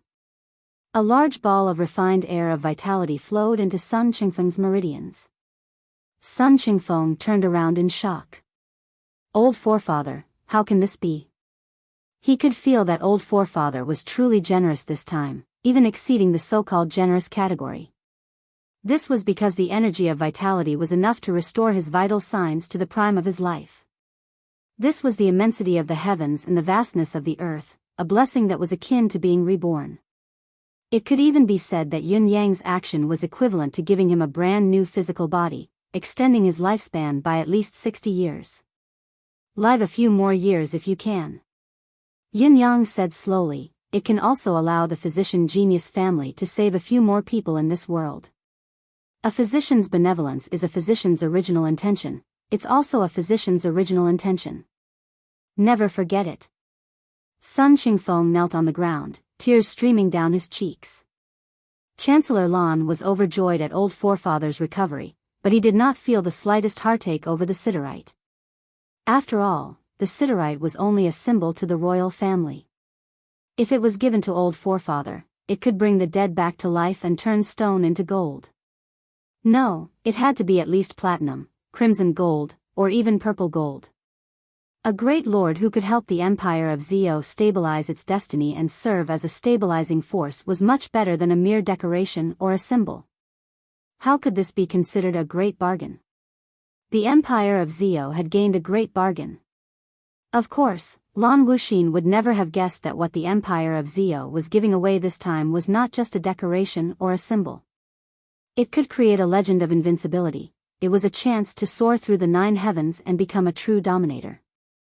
In addition to that, it could be said that the fate and destiny of the entire empire had been wrapped up in a single package and handed over to Lan Wuxin. Chapter 4:16. Before Yun Yang had come to the empire of Zhou and completed this round, he had never thought that he would gain so much from his improvisation due to the trap. Yun Yang even felt a little guilty. He had deceived them completely this time. First, he had become Zhou's old forefather, then he had become the nation's acknowledged anchor and pillar of support. Now, he had even taken the nation's most precious treasure. Was it a little too much? He would probably become the nation's public enemy in the future. However, after checking his deific consciousness space, Yun Yang felt something.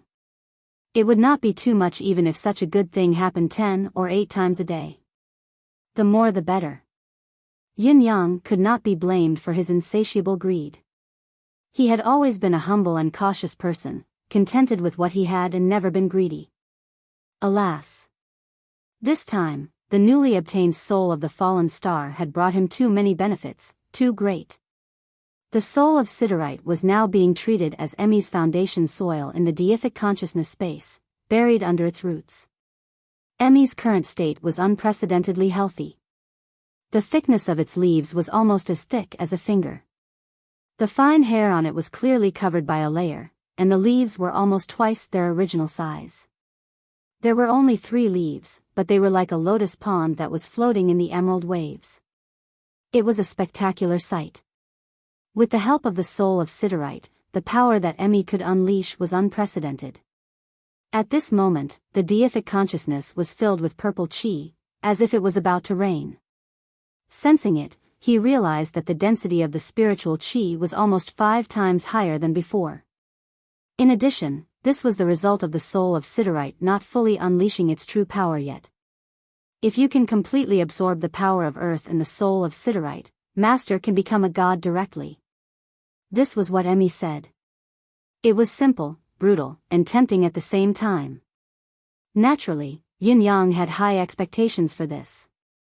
Emmy's last words surprised Yun Yang even more. Owning the soul of the Siderite is basically the same as condensing all the essence of the entire Tianxian continent planet beneath your feet into a single piece, and all of it will belong to you alone. Furthermore, I'm afraid that the value of this meteorite is even greater than the value of the profound sky continent. I believe that even the legendary Great Earth Elemental is only this much. When Yun Yang heard the good news, he was so excited that he lost his sense of direction. In the end, he was beaten back to his original state by Emmy's words. The only regret is that the power is too vast. Master can't absorb it at all. Even a drop of it is enough to blow the current master up. Yin Yang sobered up at once, but he immediately felt unwell. At the very least, he was at the beginning stage of the heaven realm, and he also cultivated the multiphase mystique. Was he so weak that he couldn't handle even a single drop? Under Yun Yang's relentless questioning, Emmy replied, "It's a super-concentrated form of earth essence that surpasses the entire Tianxian continent. With Master's current physique, it's true that you can't bear even a drop of it. You're not even qualified to draw it slowly. Of course, when Master can combine the 9 Supremes' manifestation powers into one, you can absorb this energy bit by bit. In other words, the day the 9 Supremes' manifestation powers are combined will be the day you can absorb this energy. Yin Yang was filled with anticipation once again. However, the most important thing now was his original intention of coming here. Old Dugu's matter. He had to resolve it as soon as possible. His identity as Old Forefather was not completely flawless after all. It was better to resolve the matter as soon as possible. Besides, there was also the matter of the Shangguan family of generals' ancestors' remains. If it was possible, he should try his best to resolve it as well. Otherwise, it would only be a shadow that would haunt the Shangguan family of generals forever, an everlasting threat. Everything was going according to his wishes. Things were progressing more smoothly than Yun Yang had expected. Chancellor Lan was even more anxious than Yun Yang about the healing of the soul. Old Forefather, can we begin the healing of the soul? Lan Wuxin asked.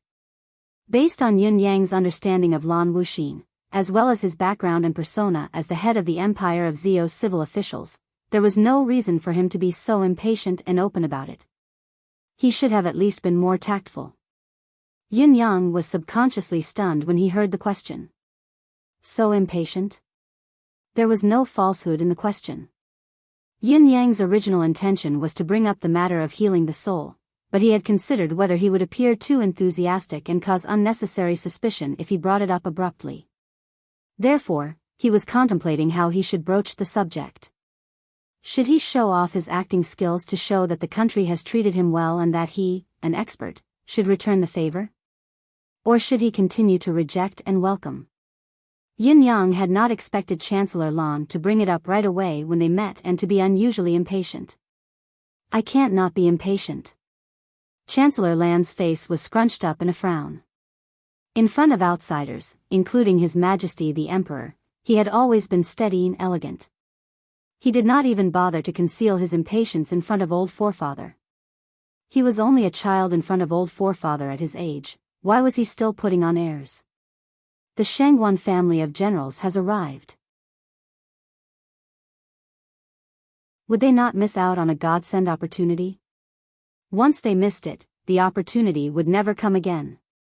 Therefore, upon knowing that Yutang's Shangguan family of generals had entered the city, from the Emperor to the Four Seasons Tower's martial world experts, all of them were conflicted and embarrassed.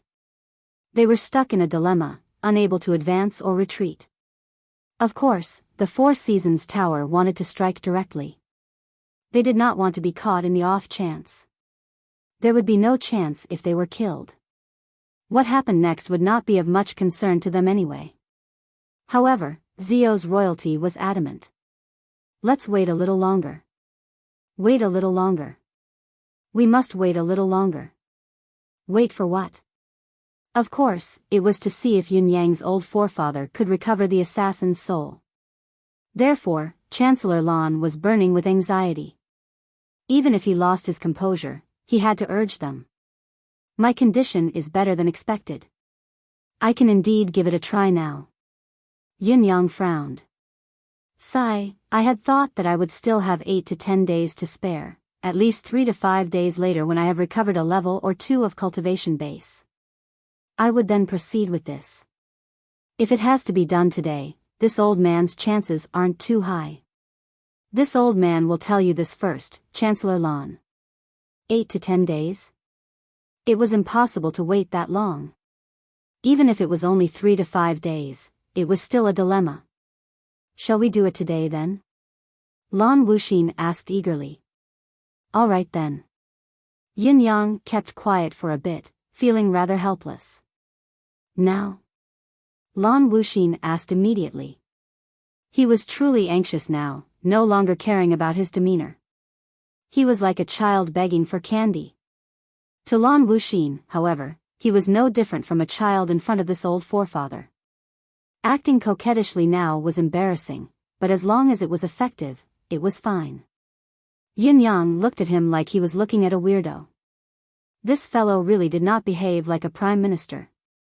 Lan Wuxin blushed, actually feeling like a primary school student who had done something wrong. Cough, it's really urgent. Yin Yang nodded helplessly. Alright, let's do it then. Sun Qingfeng had made up his mind and said, Old forefather, your body is fine now. Just rest well from now on. This grandson shall take his leave now. Yin Yang nodded. Very well. Chapter 4:17. Sun Qingfeng rolled his eyes and left after bowing deeply at Yin Yang. Watching Sun Qingfeng's silhouette disappear at the entrance of the courtyard, Yin Yang was silent. Through his deific consciousness, Sun Qingfeng had left the door, picked up Lan Wuxin's token, packed his medical box, and left for the city gate. If we meet again in the future, I'll definitely return the favor. I won't ask you to acknowledge me as your ancestor for nothing, Yin Yang said quietly in his heart. Yin Yang did not have a good impression of everyone in the Empire of Zio during his trip to the Empire of Zio this time. He wanted to kill them all. However, Sun Qingfeng was the only exception. A pure healer, he was worthy of respect.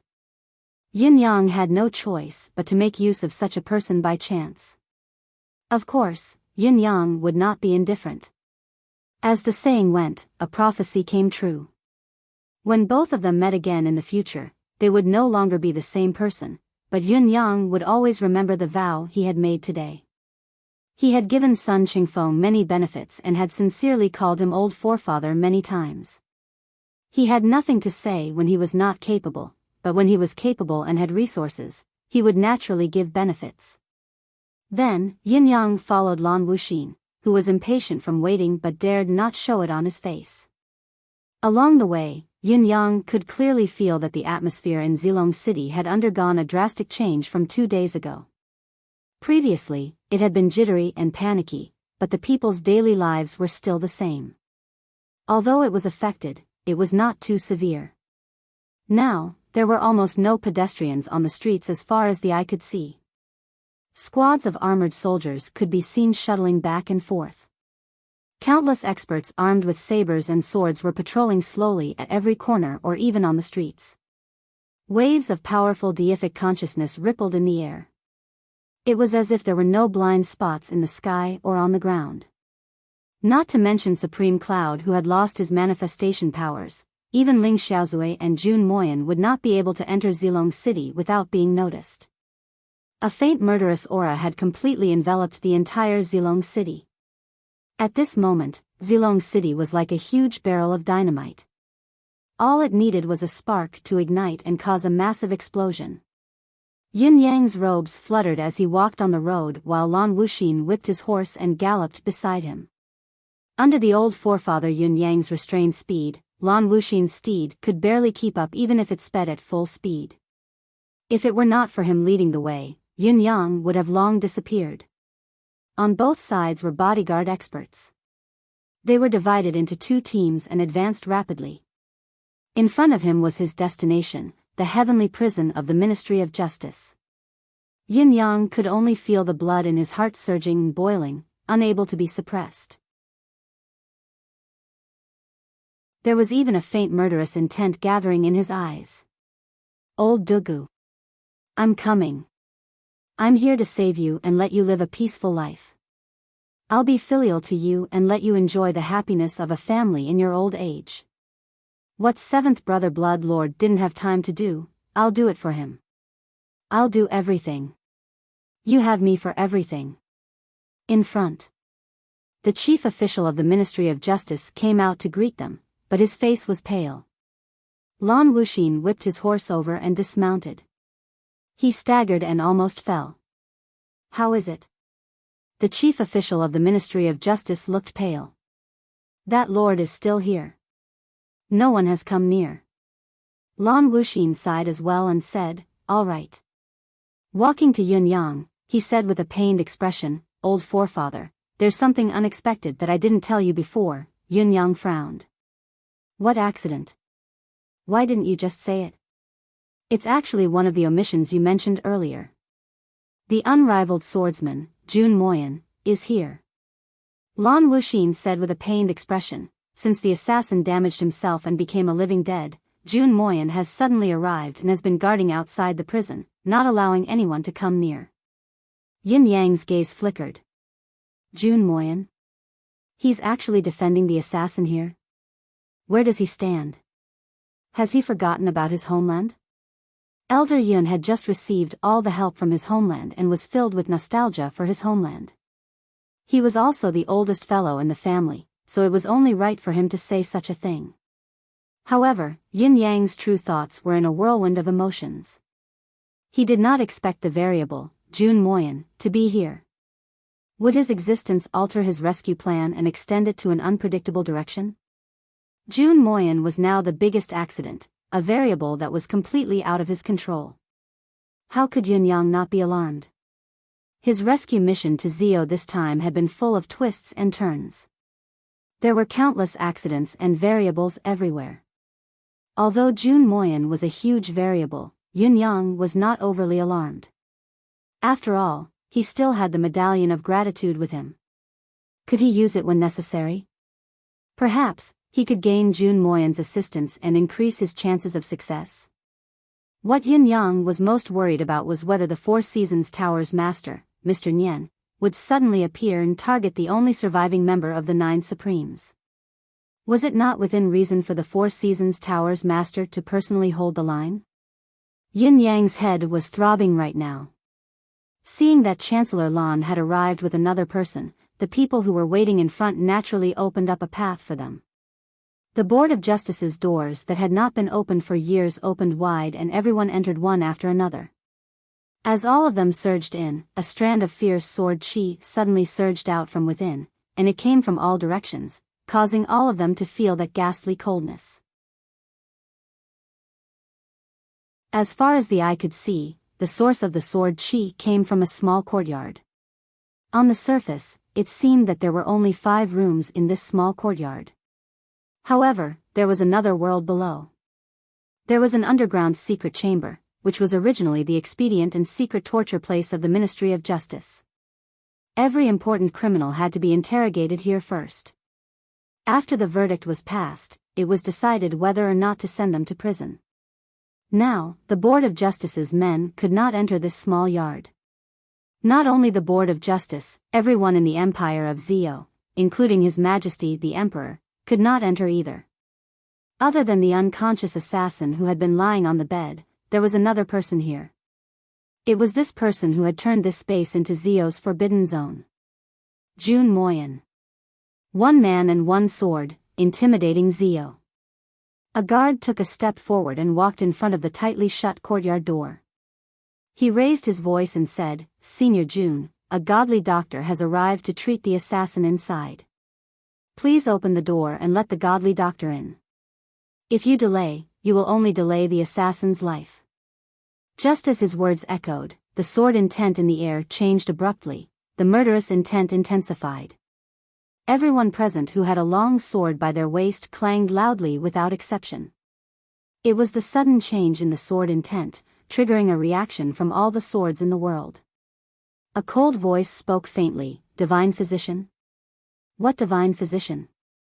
Even the head of the physician genius family, known as the unrivaled divine physician in the world, can't cure my brother.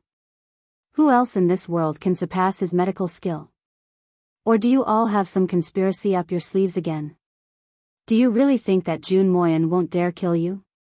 Before the people outside could speak, the voice said coldly, "Fine, even if there's a conspiracy, it's just a sneaky trick. So what? I'd like to see who you've invited and what capabilities he has. He dares to claim that he can cure my old friend." Following these words, the tightly shut black door that was about 200 feet away from the crowd suddenly opened slowly. This courtyard, this Zio forbidden zone, was finally revealed before the eyes of the public. As far as the eye could see, there were 5 pitch-black houses on the other side. Even the trees inside, the tiles on the houses, the windows, and the steps were all black. In his field of vision, it was like a huge black hole. However, there was a patch of white amidst the darkness, blinding and blinding. Right in the middle of the courtyard, in front of the door of the house in the middle, a man dressed in white sat cross-legged. Other than a head of black hair that fluttered in the wind, his clothes were pure white. In front of him was a table, and he was sitting behind it. The table was black. There was a sword rack on it, also black. On this sword rack, a long sword was placed horizontally, glinting with a cold, indifferent gleam. At first glance, this sword looked very ordinary. It was no different from the common and inferior swords sold in ordinary weapon manuals. It was just that the scabbard of this sword was red, and the blade of the sword was snow white, so bright that it was unusual. Although the sword was placed there casually, it seemed to be able to emit a kind of hazy glow automatically, blocking the dust in the air. As for the man in white, he just sat there calmly behind the table. Not only was his sword spotless, but he was also spotless. A gust of wind blew, his white robe and black hair billowed, but he remained motionless. Although he knew that thousands of experts had gathered in front of him, he did not even lift his head. There was not even the slightest change in his gaze. He did not even look at the people in front of him, his eyes only focused on the sword before him as he said faintly, "If you have the confidence to cure my friend, come in. However, you must remember that if you can't cure the patient, the healer will have to pay with his life. The physician genius family has come with benevolent intentions. I can give you a way out, but others can't. Don't ask for trouble and only add to your regrets." An assistant minister from the Board of Justice beside Lan Wuxin said loudly, "Senior Jun, please don't forget that you're also from the Empire of Zio. Now that the country is in danger, everyone should be contributing to their country. This assassin is our enemy. You've done this." Jun Moyan, who was seated, did not move. He only looked up, his gaze cold. A ray of sword light flashed. The official who was shouting suddenly fell to the ground with a thud. There was a tiny hole on his forehead. Blood spurted out of the wound like strands of hair, but he had already lost his life. He had breathed his last, and his soul had gone to the netherworld. A man had been killed with just a glance. The hearts of everyone present shook, and they felt a chill run down their spines. Chapter 4:18. Killing with a single word of disagreement. Judging from the intense murderous aura and the equally repressed hostility, Jun Moyan had been suppressing such thoughts for a very, very long time. Therefore, when this official provoked him in public, he finally had an excuse to kill. Therefore, the official's death was inevitable. It was also because of this that Jun Moyan's rage had a chance to be vented. At least, the anger that had accumulated to its peak had been vented a little. At least, it was no longer as extreme as before. Lan Wuxin sighed and said loudly, "Senior Jun, even if that person's tone wasn't pleasant, it's the truth. How could you kill him just like that? Isn't it a little too harsh?" Jun Moyan raised his head slowly. Yin Yang finally saw the face that was as perfect as a marble statue. However, there was only extreme rage overflowing on that face. There was no other emotion. His voice was slow, as if he was forcefully restraining himself. "Have you all treated me as someone from the Empire of Zio?" Jun Moyan had never been a man of many words. There was a rumor in the martial world that Jun Moyan was cold on the outside and cold on the inside, a man of few words. He was like a moving iceberg. Sword Mountain. This could be felt from the rumors in the martial world, what they had seen just now, and even his personality. This time, however, it was as if the floodgates of his rage had been opened, surprising even Yin Yang. Jun Moyan had tried his best to speak calmly and with a controlled tone, but it still made the crowd feel like an erupting volcano was about to erupt. "Your fight for the world and the destruction of lives and so on has nothing to do with me. The existence of the Empire is to ensure the safety of the people internally, to defend the enemies externally, and to protect the people. Based on this alone, whatever you do is understandable. Whether you're from Zio or not, you're in no position to criticize. You want to capture the assassin because this assassin has assassinated an imperial court official. This is the right thing to do. I, Jun Moyan, have nothing to say even if you capture him, interrogate him, or even kill him on the spot. Our friendship is ultimately a personal one. What you're doing is the nation's law. When the two are at odds, the nation's law comes first. Even if I take revenge for my friend because of this matter, it's something that will happen in the future. It has nothing to do with the present. This is my understanding and also my standpoint. However, all of you should not have forcefully pinned the Empire of Zeo's name on me. You've always claimed that I'm from the Empire of Zeo and used this righteousness to manipulate me to complete your conspiracy. Jun Moyan's calm gaze was like the boiling magma beneath the surface. All personal grudges should indeed give way to the righteousness of the nation. I have no objection to this, but your subsequent actions have infuriated me. You're not satisfied, you continue to use me. You used me to distract my friend so that you could search his soul. Seeing that this plan didn't work, he came up with another plan.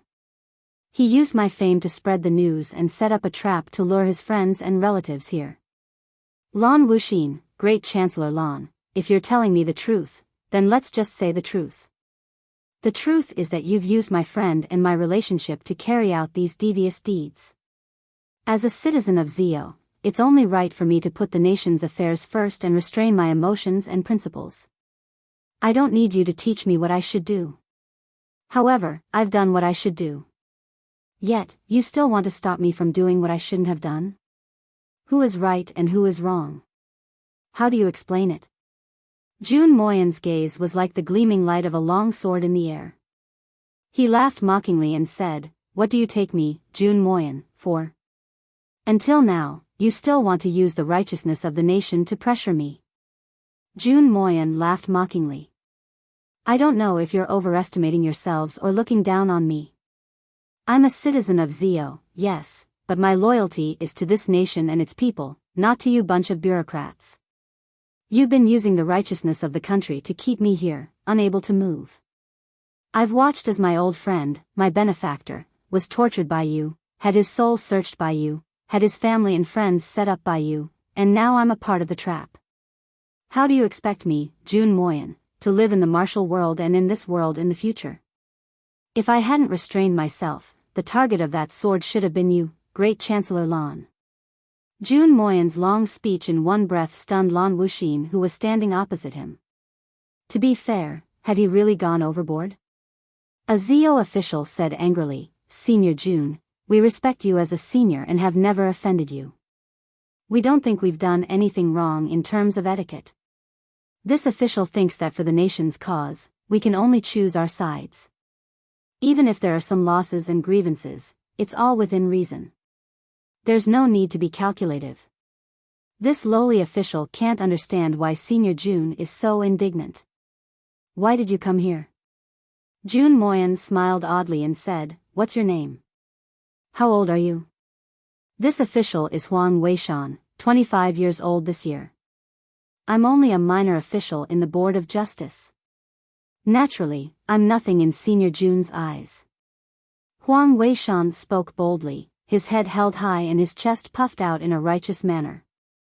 Jun Moyan said faintly, "Huang Weishan, since you're so loyal and righteous for the nation, I'm sure you're willing to disregard your personal ties for the greater good, am I right?" Huang Weishan said solemnly, "Of course. Nothing can be sacrificed before the greater good." Jun Moyan's expression was still indifferent as he said, "Well said. Go home now and kill your parents, wife, and children." Huang Weishan flushed and said angrily, "What did you say? Why is that?" Jun Moyan said faintly, "Because this is my condition. As long as you kill your parents, wife, and children immediately and let me see your determination, I'll open the door immediately. You've killed your parents, wife, and children. You've done your duty as Zeo's official for Zeo's cause.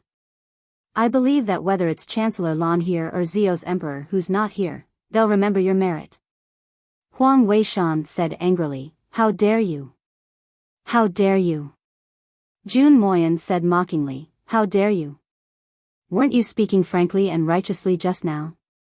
Shouldn't your parents give in for the sake of the nation? Where do you stand?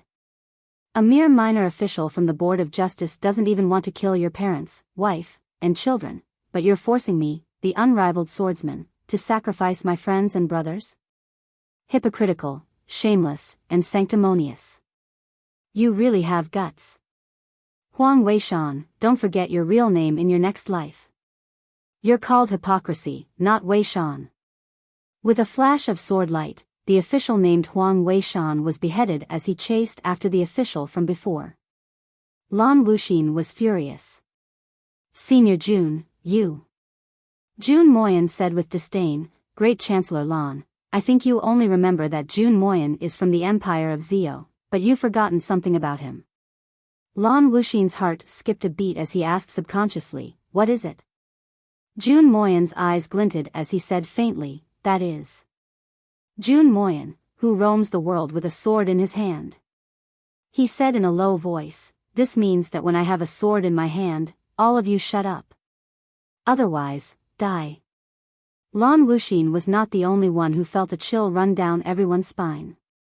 This martial world rumor was like a sharp sword hovering in the air above everyone's throats, allowing them to feel the murderous intent clearly. It was as if the sword could snatch away their souls at any time and send them to their deaths in the mortal world. It was at this moment that an old but elegant voice rang out with a hint of mirth, Jun Moyan is Jun Moyan indeed, so domineering. This old and useless one has lived for many years, but this is the first time I've seen it. Jun Moyan's eyes flashed with sword light. Who are you? Tell me your name.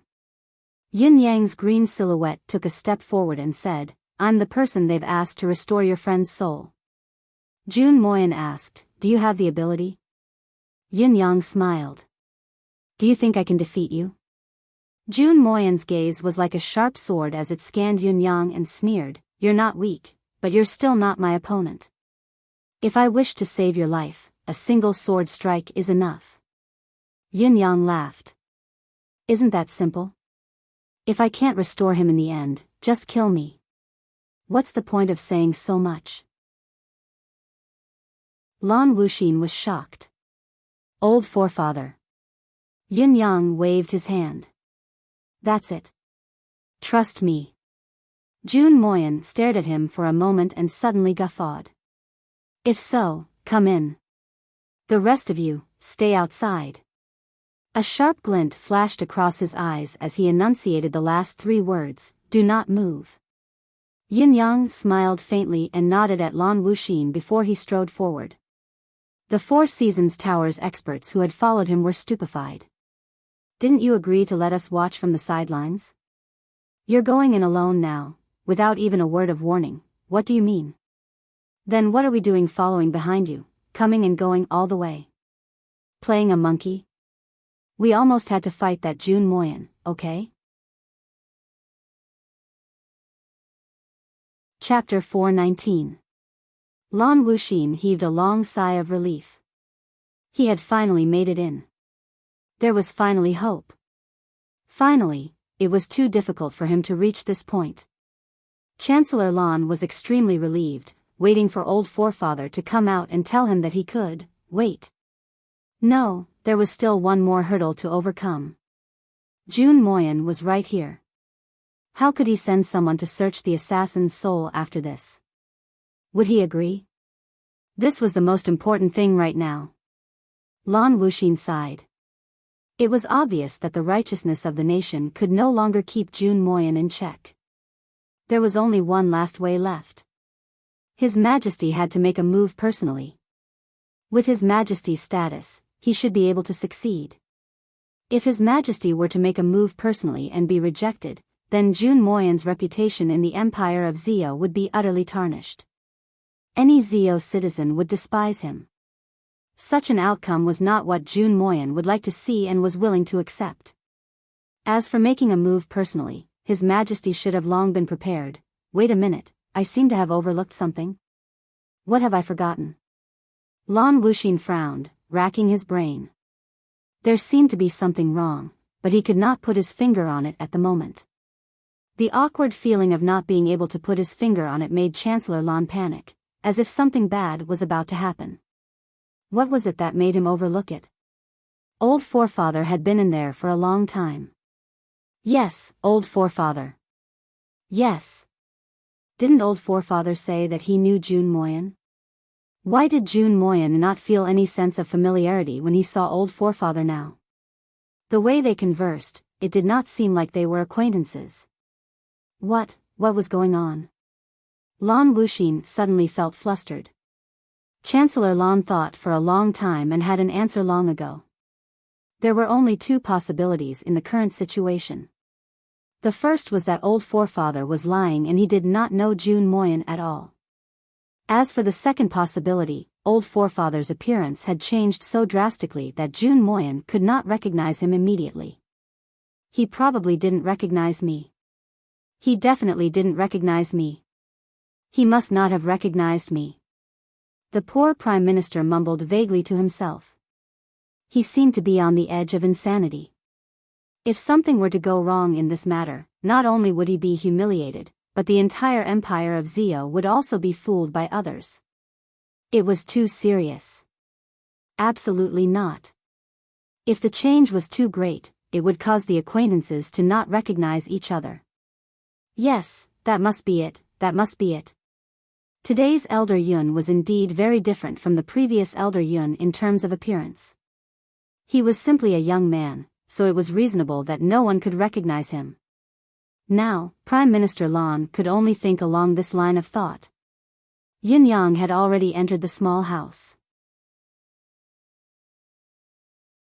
Jun Moyen's behavior outside just now made Yin Yang feel that this person was a very reliable and decent person. However, the matter was too important. How could Yin Yang dare to let his guard down? No matter what, Jun Moyen was from Zio after all. He could be kind to old Dugu, but he was the #1 enemy of the Four Empires, a devil whose hands were stained with the blood of the Four Empires' men. It was better not to make too much noise. Jun Moyen's clothes were as white as snow as he followed behind Yin Yang. His long sword had quietly returned to its scabbard. Yin Yang could feel Jun Moyen's gaze piercing into his back, the prickling sensation. It was as if he would be pierced by a long sword with every step he took. "Who are you?" Jun Moyen asked. Yin Yang replied, "I'm just a physician. I'm only here to heal the injured." "Why are you so fixated on who I am? What's the benefit to the injured? What's the benefit to you?" Jun Moyen snorted coldly and said, "Rumor has it that an otherworldly expert has come to Zilong City recently. Not only does his cultivation base surpass the heavens, he can even command mystical beasts. He's even worshipped by the physician genius family as their old ancestor." "I suppose that's you?" Yin Yang said faintly, "If there's no one else, then it's me." Jun Moyen smiled strangely and said, "It's a pity that you're not Feng Xianga." Yin Yang replied, "Oh?" Jun Moyen smirked coldly. "You're an imposter in someone else's shell." Yin Yang smiled faintly and said, "Why do you think so? Do you know the god of wine?" Jun Moyen's voice was calm and indifferent. "There's no why. Just because I said so, you're an imposter." Yin Yang smiled faintly. "Since you know I'm an imposter, why didn't you expose me outside?" Jun Moyen smirked coldly and said, "You've gone through so much trouble to sneak into Zilong City. Since you're not Feng Xianga, then you must be from there." Yin Yang's heart skipped a beat. A swordsman's theory is too arbitrary. Jun Moyen sighed and said, "Don't panic, I won't expose you. Since they think you're Feng Xianga, I can think of you as Feng Xianga too. Perhaps you're Feng Xianga. Maintaining this status quo is the best situation now." He looked into the room and said rather sadly, "The person inside is my best friend and brother, he's also my savior. I owe him too much in this life, I've let him down too much. Now that the two countries are at war, I can't ignore my position, nor can I erase the country I'm from. No matter how many years I've been wandering outside, I'm still the Zio youth from back then. So he's still lying here now. I have the will and the strength, but I can't save him. This is an immense pressure, an indescribable torture.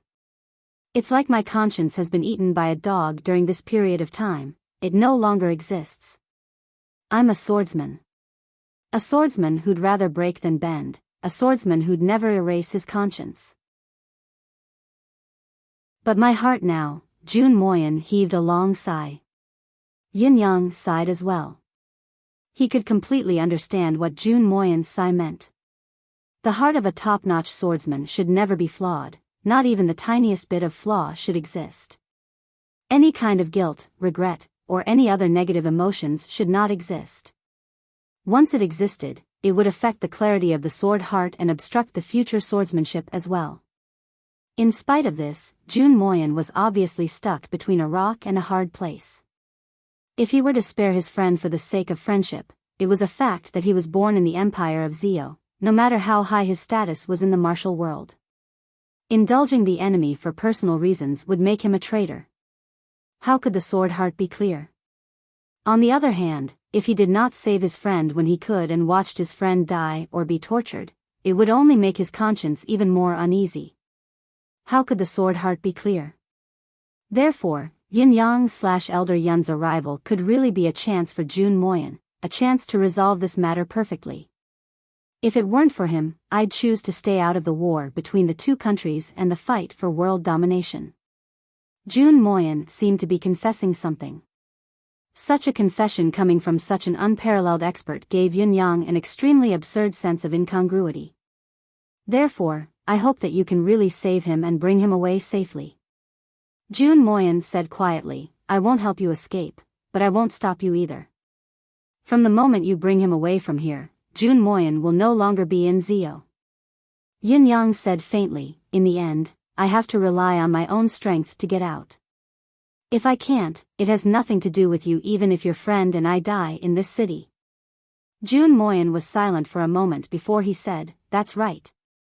This is the only benefit I can give you. Yin Yang chuckled. Jun Moyen, you're really a very pure swordsman. Two swords almost flew out from Jun Moyen's gaze. Watch your words. Yin Yang chuckled and fished out the medallion of gratitude from his interspatial ring. He tossed it over and said faintly, I thought this thing would be of some use, but it's just a fart. You can take it back. This useless thing can only take up space here. Jun Moyen was stunned. You're Yin Yang? Yin Yang replied brusquely, what Yin Yang? This old man is Elder Yun of the physician genius family. Jun Moyen kept the medallion of gratitude quietly and said in a low voice, as long as it doesn't involve the nation people, I can help you with anything. Yin Yang had never been one to hold a grudge. His eyes lit up when he heard the man and said, if so, I do have something to trouble you with. Jun Moyen was speechless. Weren't you acting all high and mighty just now? Didn't you not want to talk to me? Wasn't my medallion of gratitude useless? No. Why did it change so suddenly? What is it? Tell me. As long as it doesn't involve the Empire of Zio, I'll help you complete it. Jun Moyen's medallion of gratitude will not be returned empty-handed. That's great. There are too many people from the Four Seasons Tower out there. Yin Yang said, help me kill all these people. This doesn't involve the nation or people, it's just a simple martial world vendetta, isn't it? Jun Moyen felt sick all of a sudden. Why don't I help you conquer the world then? I may not be a match for the Four Seasons Tower's experts out there if I fight them one-on-one, but if I were to fight with my life on the line, Mr. Nian and the other higher-ups will definitely appear. I'll be the one who's done for. I really can't guarantee this. Jun Moyen frowned. At most, I can only help you clean up a batch when I leave. There are only 3 or 4 people I know who are obviously from the Four Seasons Tower. I can't be sure about the rest. Yin Yang said indifferently, it doesn't matter. You only need to kill the 3 or 4 people that you can confirm. From then on, our family and you don't owe each other anything. When we meet again, let's not talk about friendship, just our standpoints. Jun Moyen was speechless. You're blaming me now? Chapter 420.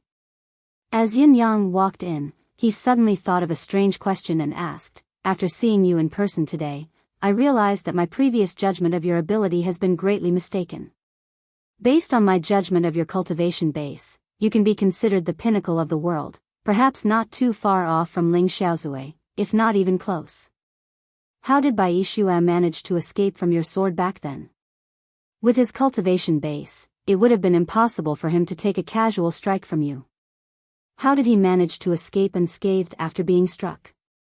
This was indeed strange.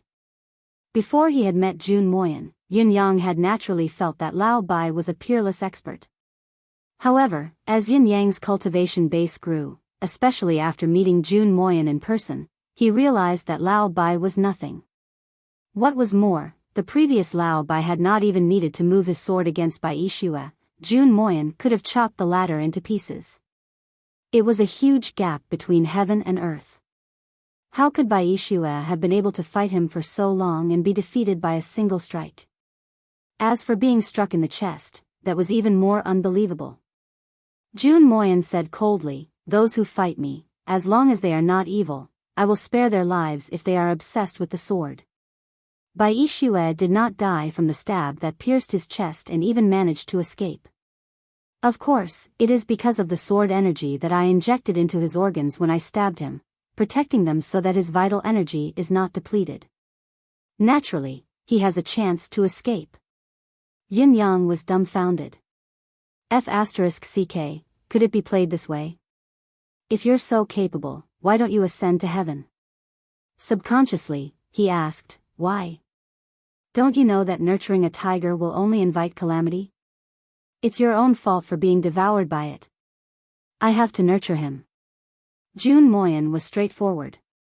I'm not afraid of being devoured, but I'm afraid that I won't even have an opponent in the future. Bai Shue can fight with me for dozens of moves without using his mystical chi cultivation base. He's an oddity among swordsmen, worth looking forward to. King pretentious. Yin Yang cursed inwardly. Where is he? Yin Yang entered the house and looked around. There was no one there, nor was there any bed or luggage.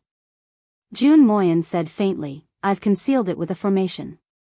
However, once this formation is opened, it can no longer be restored. Yin Yang took a deep breath and said, open it. The tone of this sentence was almost like an order. However, Jun Moyan did not say anything more. With a wave of his hand, a ray of clear light flashed past. The space was warped as if a piece of transparent glass had shattered. Then, a bed appeared out of thin air. Yin Yang looked over and felt an indescribable pain in his heart. Tears gushed out of his eyes almost immediately.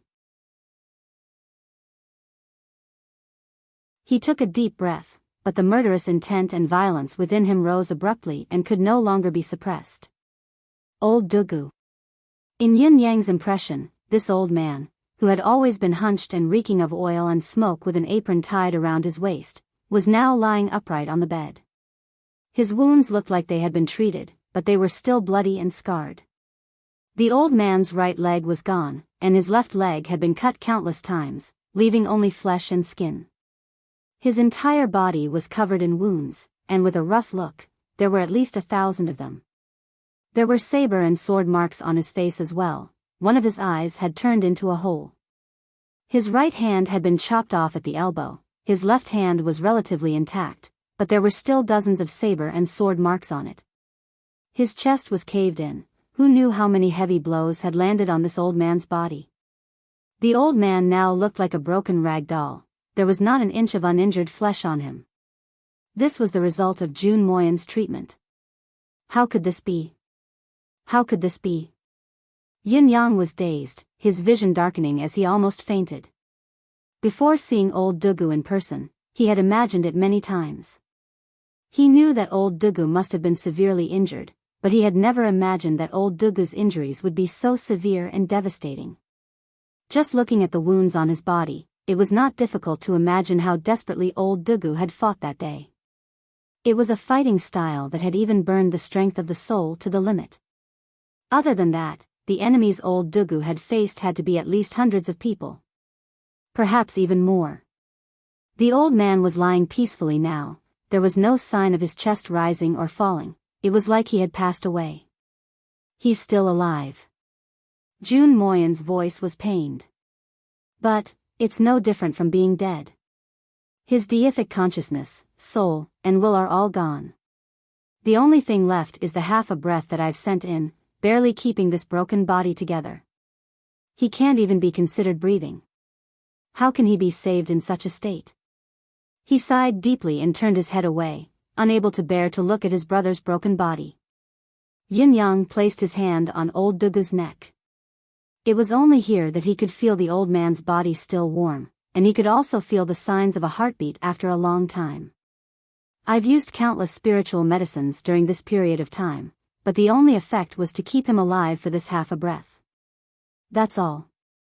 Jun Moyen said dejectedly, sometimes, I really want to kill him with a swing of my sword. I want him to die a quick death and leave this cruel world. But he clearly has an unfulfilled wish. His will to live is still there, he's been holding on. Instead of saying that I've helped him fight for that last breath, it's more like he's not giving up and persevering. Otherwise, even if old Dugu had fallen into the enemy's hands, he would still have the ability to end his own life. He wouldn't have waited until now. His dignity wouldn't allow him to live so pathetically, therefore, I've used a formation to seal off this space completely. Only by doing so can old Dugu's soul not completely dissipate. Jun Moyen murmured. Yin Yang sucked in a deep breath. At this moment, he really had the urge to kill all of the Empire of Zio's citizens. It was too cruel. Too cruel. Old Dugu's cultivation base can be considered a top-notch expert in the Tianxian continent. At the very least, he should be in the heaven realm. Yin Yang heard his own voice speaking. It was monotonous and emotionless. How could he be ganged up and beaten up like this with such strength? There must be some other reason behind this. Jun Moyen kept quiet for a bit and said, when I saw him earlier, I felt the medicinal power of the immortal's odium on him. It should be the drug's doing. Poisoned. Yin Yang pressed his lips together, his gaze chilling. With old Dugu's martial world experience and cautiousness, it can't be a coincidence that he was poisoned this time. An experienced martial artist like him, one who's here for assassination and revenge, should be cautious at every step. How could he be poisoned so easily? I believe that Senior Jun is also aware of this. Jun Moyen kept quiet for a long time and said, I do know. It said that he was poisoned by Ouyang Shaoxi. His whereabouts were also leaked by Ouyang Shaoxi. Yin Yang clenched his fists and asked quietly, Ouyang Shaoxi? Why would he do such a thing? Dugu Jima and Ouyang Shaoxi were renowned assassins back in the day. This time, after Dugu Jima arrived at Zilong City, I don't know what happened, but both of them got in touch and agreed to work together. Then, this is what happened, Jun Moyen said. Then, what about Ouyang Shaoxi? A ball of fire burned in Yin Yang's eyes. I don't know his whereabouts and I don't know the whole story. Jun Moyen said, what I know is that he betrayed old Dugu and poisoned him. After that, this person disappeared without a trace. I had planned to look for Ouyang Shaoxi at the ends of the earth after the matter here is settled. I'd like to end this grudge for old Dugu. Jun Moyen said. No need. Please spare Ouyang Shaoxi's life. Yin Yang said coldly, old Dugu still has his kin in this world. There's no need for an outsider to avenge this grudge. Jun Moyen was silent for a moment before he said, very well. He looked at Yin Yang in slight shock. The murderous aura that Yin Yang was exuding now was enough to terrify even an expert like Jun Moyen. I'm going to start healing old Dugu. I need absolute peace and quiet during this period of time. Yin Yang closed his eyes and said quietly, no matter what, Jun Moyen, I still have to thank you for saving old Dugu's last breath. Otherwise, it would have been a hopeless situation. Jun Moyen sighed. Just as he was about to speak, he realized that Yin Yang had already closed his eyes and was beginning to pour out his spiritual energy to heal old Dugu's body. Jun Moyen stood speechlessly for a moment before he turned to the door. His gaze was weak and bleak as he looked at the bleak winter scenery outside. Yin Yang's words of thanks and acknowledgement had returned to his sword heart. He had done his part after all. However, for some reason, he felt waves of coldness assaulting his heart. It was a bone-piercing chill, a coldness that could freeze one's heart. He knew that from this moment onwards, the last eye he had in this world had disappeared. From this moment onwards, his life was only his sword. However, he did not know why he felt an inexplicable sense of loneliness when he had finally reached this realm, despite always pursuing this realm. Loneliness. How lonely, Jun Moyan heaved a sigh dejectedly. He could feel that his last friend was also leaving him.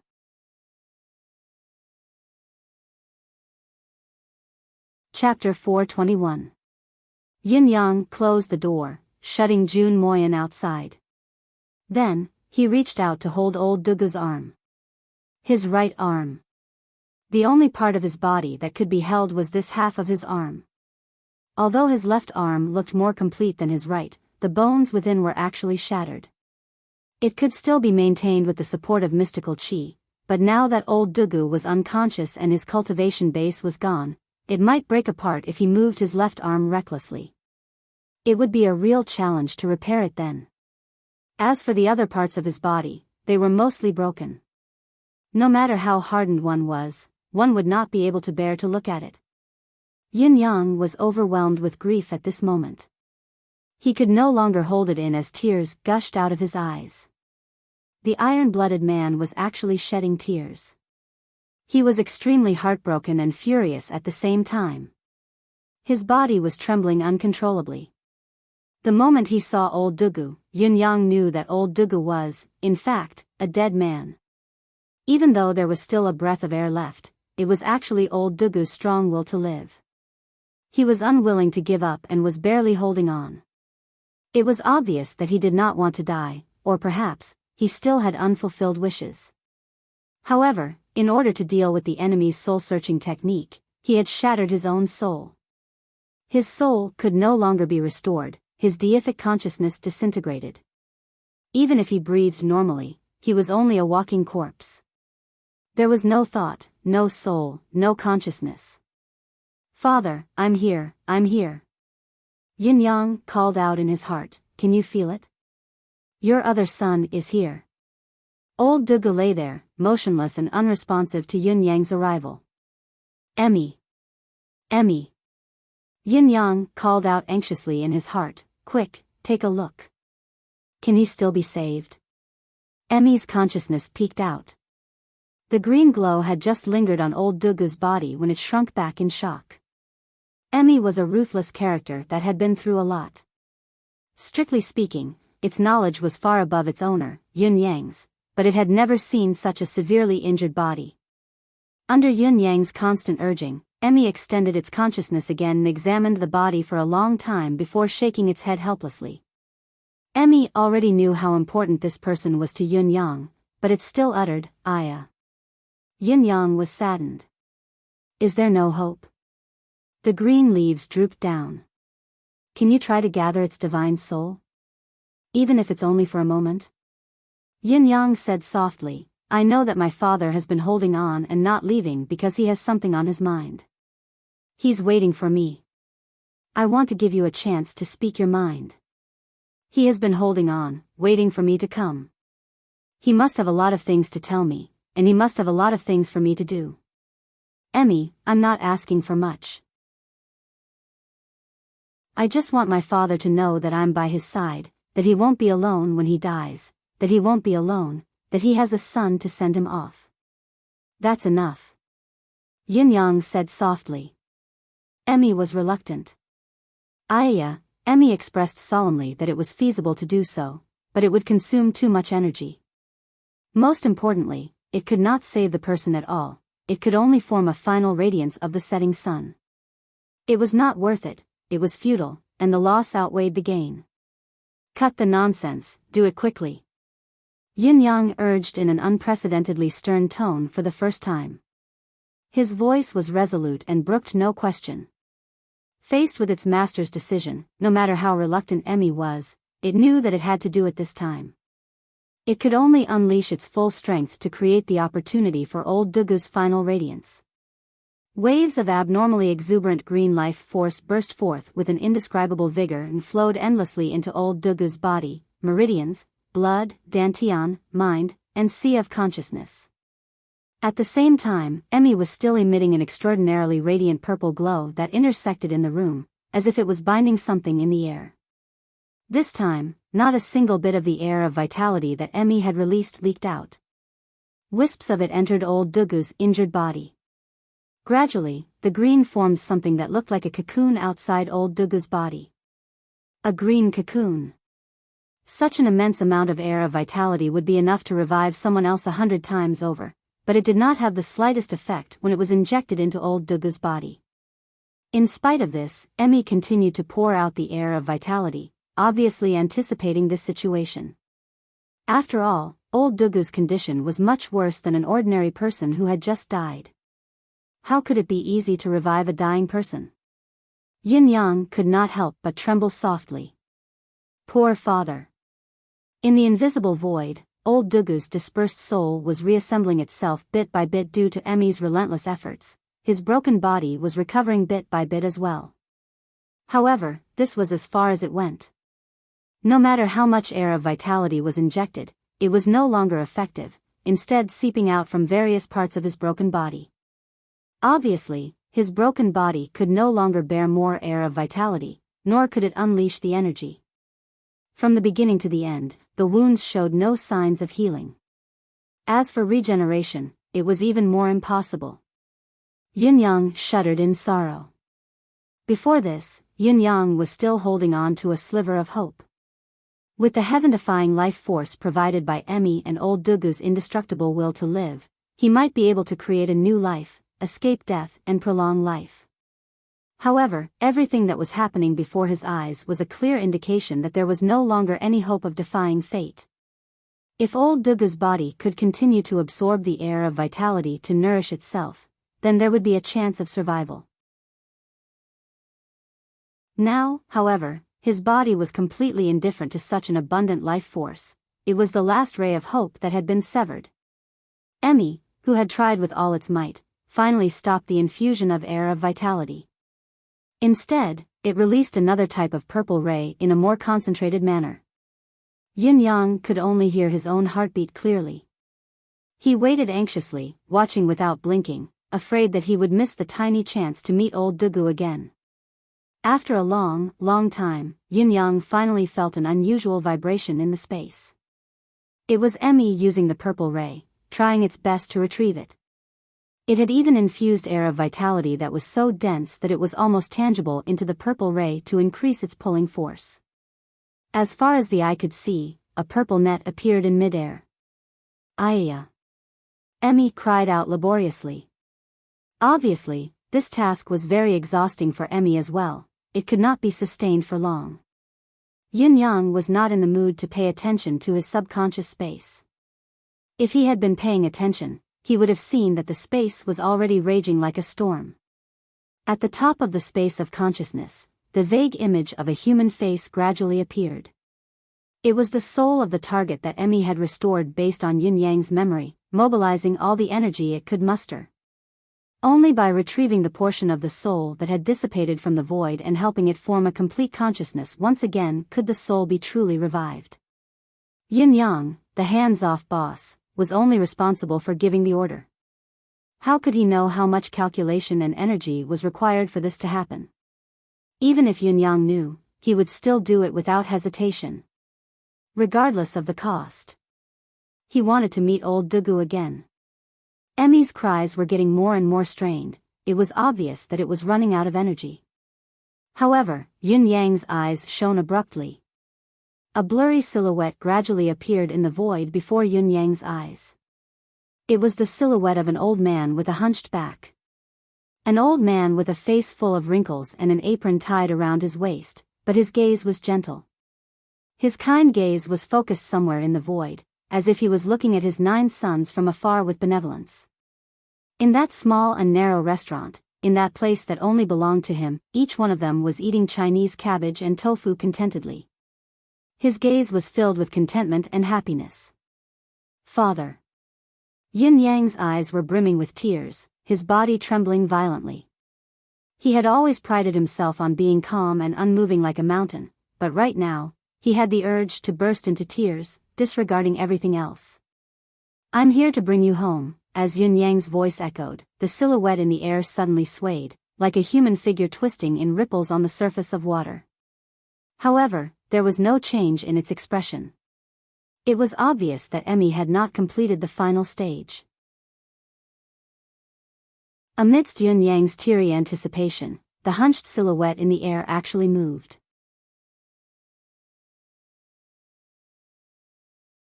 Chapter 422. At this moment, old Dugu's soul had finally taken form. His gaze refocused as he looked in front of him, left and right in a daze.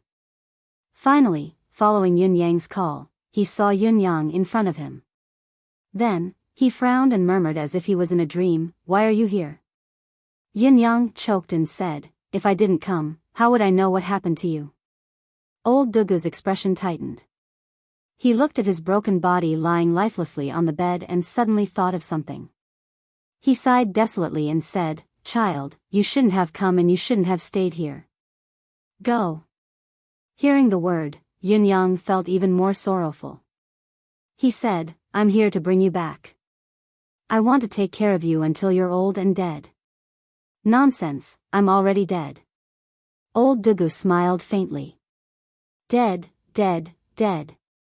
Everything is over, it's just a pile of rotten meat. It doesn't matter if I die, or if my enemy dies, it's the same as a pile of bones. Is it worth it for you to risk your life and carry such a pile of bones back?" "It's worth it." Yun Yang gritted his teeth. "Even if I die, I'll bring you back, father." Old Dugu sighed and said, "Foolish child. This old man can rest in peace and still see a descendant send me off. I'm content and have no more regrets. Don't do anything foolish. This is still Zilong City. With me as a burden, you won't be able to kill your way out alone." He frowned and said softly, "Child, I don't know what kind of mysterious technique you used to reassemble my spirit.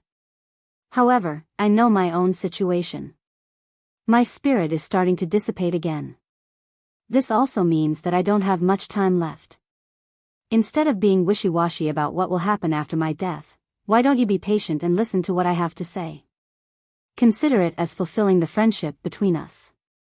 Yin Yang nodded hard and listened to old Dugu's lecture quietly. "After your seventh brother passed away, I really didn't have any desire to live in this world anymore. Actually, I should have died then." Old Dugu was silent for a bit before he said sadly, "However, if I can't avenge my son at least once, it's always a pity. In this year or so, there have been quite a number of generals and officials from various countries who have died in my hands. It's been a win-win. Come to think of it, it's reasonable to fall into their trap this time. We can't only be allowed to seek revenge, but not allow them to retaliate, can we? We won't do such an unreasonable thing. Life and death, hatred and resentment, are fair.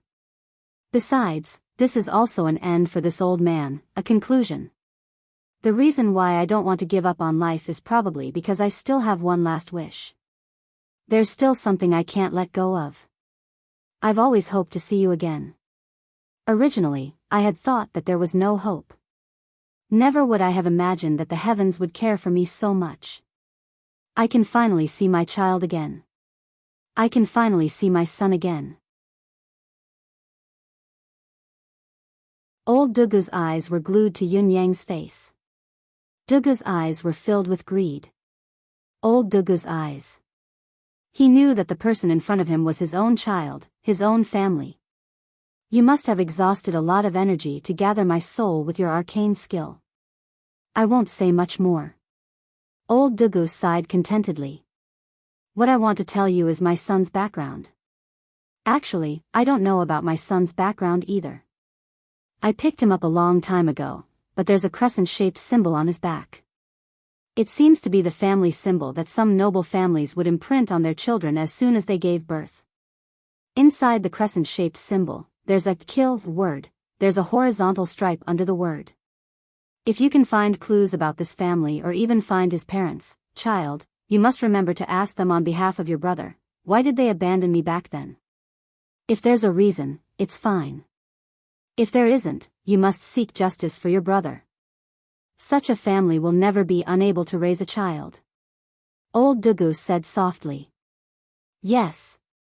Yin Yang enunciated each word clearly. I will find them in the future and ask them face to face why they abandoned my brother back then. There's one more thing. I found your brother by chance when I was searching for treasure at the Flaming Peaks. After that, I focused on raising my son and had no interest in the martial world anymore. I had long forgotten about it. Now that I think about it, it was a waste of that opportunity. However, this piece of treasure map that I have is only one of many pieces of treasure map. There are still many pieces that are lost in other places. However, the destination that the treasure map points to is a relic that existed tens of thousands of years ago. Inside this relic, there is a heavenly secret that can seize the fortune of heaven and earth. Those who are fated to enter this relic can ascend to godhood immediately. To be immortal. To be immortal. I originally kept this map in the jade pendant that I carried with me everywhere I went. However, because of this map, I was framed by someone and ended up where I am today. Now, this map has fallen into the hands of Ouyang Shaoxi. If you have the time in the future, remember to find a chance to kill Ouyang Shaoxi and take back our family's belongings. It's one thing to forget about our family's belongings, but it's another to have it taken away by someone else. Yin Yang swore, this child will tear Ouyang Shaoxi into pieces and torture his soul for 100 years. I won't let him die so easily.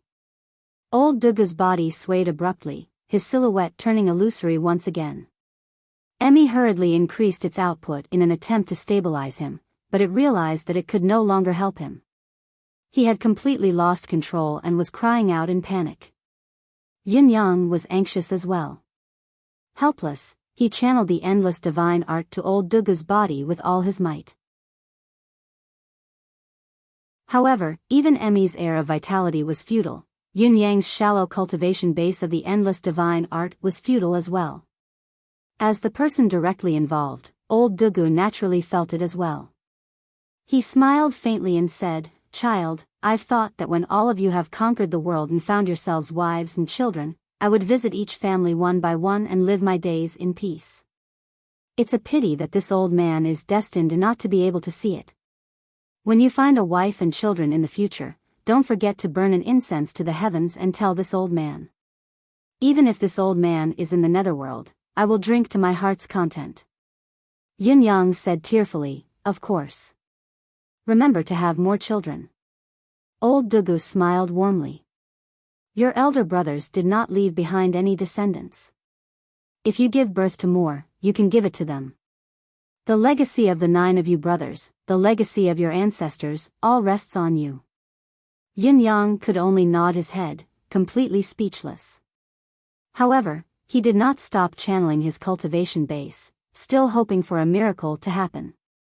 Child, you must live on. Old Dugu's body was slowly dissipating. Don't be impulsive, don't force yourself. This old man has no regrets in dying this time.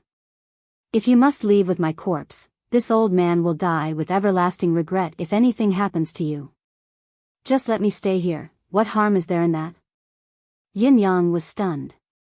He finally stopped channeling his cultivation base because he knew that it was a fact that there was nothing he could do to turn the situation around. Child, the cabbage and tofu are your favorite. Remember to use semicircular cabbage, the kind with a tightly wrapped heart. Peel off the outside and leave only the heart. For tofu, use soybean tofu, it's best if it doesn't budge when you press it. Use lard for stir-frying. When the oil is about to take shape, add in the spices. When the aroma of the spices begins to spread, add in the pork belly. When the pork color changes, add in the cabbage. Don't add water when the cabbage is not shrunken. When the pot boils, add in the tofu. He explained the cooking method of this dish seriously. You love it the most. This old man would love to make another meal for you and watch you eat it. It's a pity that you can only make it yourself in the future, old Dugu's gaze was filled with love as he looked at Yun Yang greedily. Child, live on.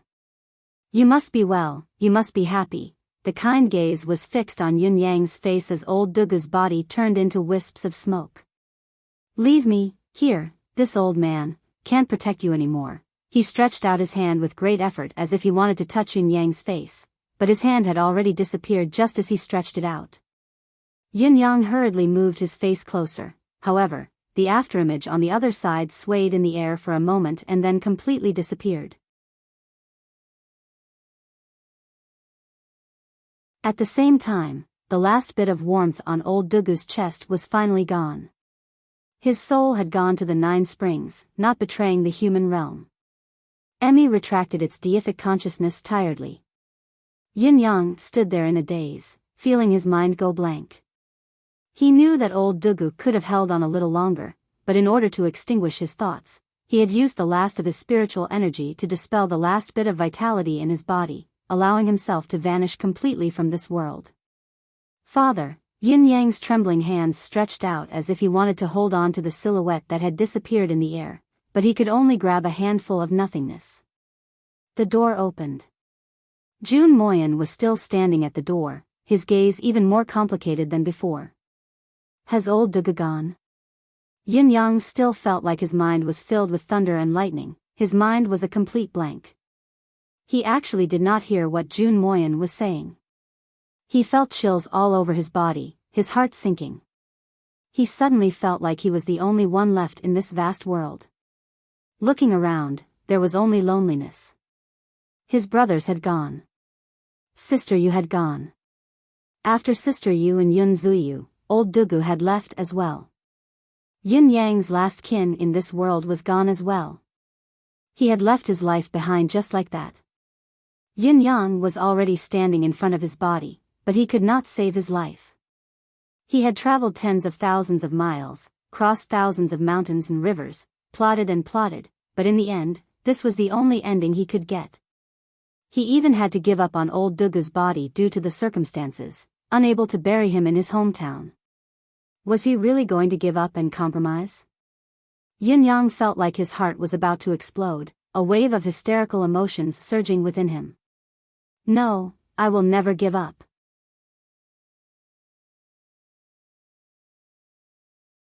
Chapter 423. Jun Moyan understood Yun Yang's feelings very well. After waiting in silence for a while, he said, if you're mentally unstable, I'm afraid you'll have to stay here as well. Yin Yang stood up stiffly and said faintly, I still have a lot of things to do. No one can make me stay, no one. He took out the mystical beast tendon from his spatial ring and wrapped old Dugu's body with the bedding on the bed, using the beast tendon to tie him up. His actions were meticulous, and careful. He was afraid that he might have exerted too much strength and caused his father pain. Jun Moyan watched his actions and said faintly, I advise you to give up. If you want to take his body away so openly, you'll never be able to walk out of Zilong City. Yin Yang turned a deaf ear to him, wrapping old Dugu's body in circles and carrying it firmly on his back. He said coldly, I've never done anything impulsive. I've always planned before I act. Even when I'm impulsive, I'll stop myself with logic. This time, however, I don't want to stop myself. I want to be impulsive for once, to be willful. Yin Yang said quietly, because this is old Dugu. I have to do this. Although he'd rather die than for me to do this, I have to do it. Yin Yang's eyes seemed to be burning with fire. Unfortunately, I can't help you. Jun Moyan said, I'm very sorry. I can only leave this place before you step out of the room. Not helping either side is the limit of what I can do. Yin Yang said indifferently, you've done enough. I'm very grateful. If we meet again in the future, I'll return the favor. A smile appeared on Jun Moyan's face that was like an ice sculpture. No need. Although I won't help you, I'll still fulfill the Medallion of Gratitude's request. As he finished speaking, he turned and left, a step ahead of Yun Yang. The moment Jun Moyan turned, a ball of mist burst from his eyes and disappeared immediately. Just as the tears formed, they were evaporated by mystical chi. Old brother, you're leaving. Jun Moyan's expression was still cold as he thought to himself, allow me to send you off. Lan Wuxin and the rest were already anxious from the wait. Although they had seen Jun Moyan come and go, who dared to question him? Anyone could see that this man was obviously in a bad mood. He was in a very bad mood. If he was killed because he asked about the progress, that would be the greatest injustice in the world. The experts from the Four Seasons Tower, on the other hand, were glowing. Their gazes were focused on Jun Moyan, eager to give it a try. The #1 swordsman in the world. This was the legendary #1 swordsman in the world. If he could defeat or even kill him, how glorious would that be?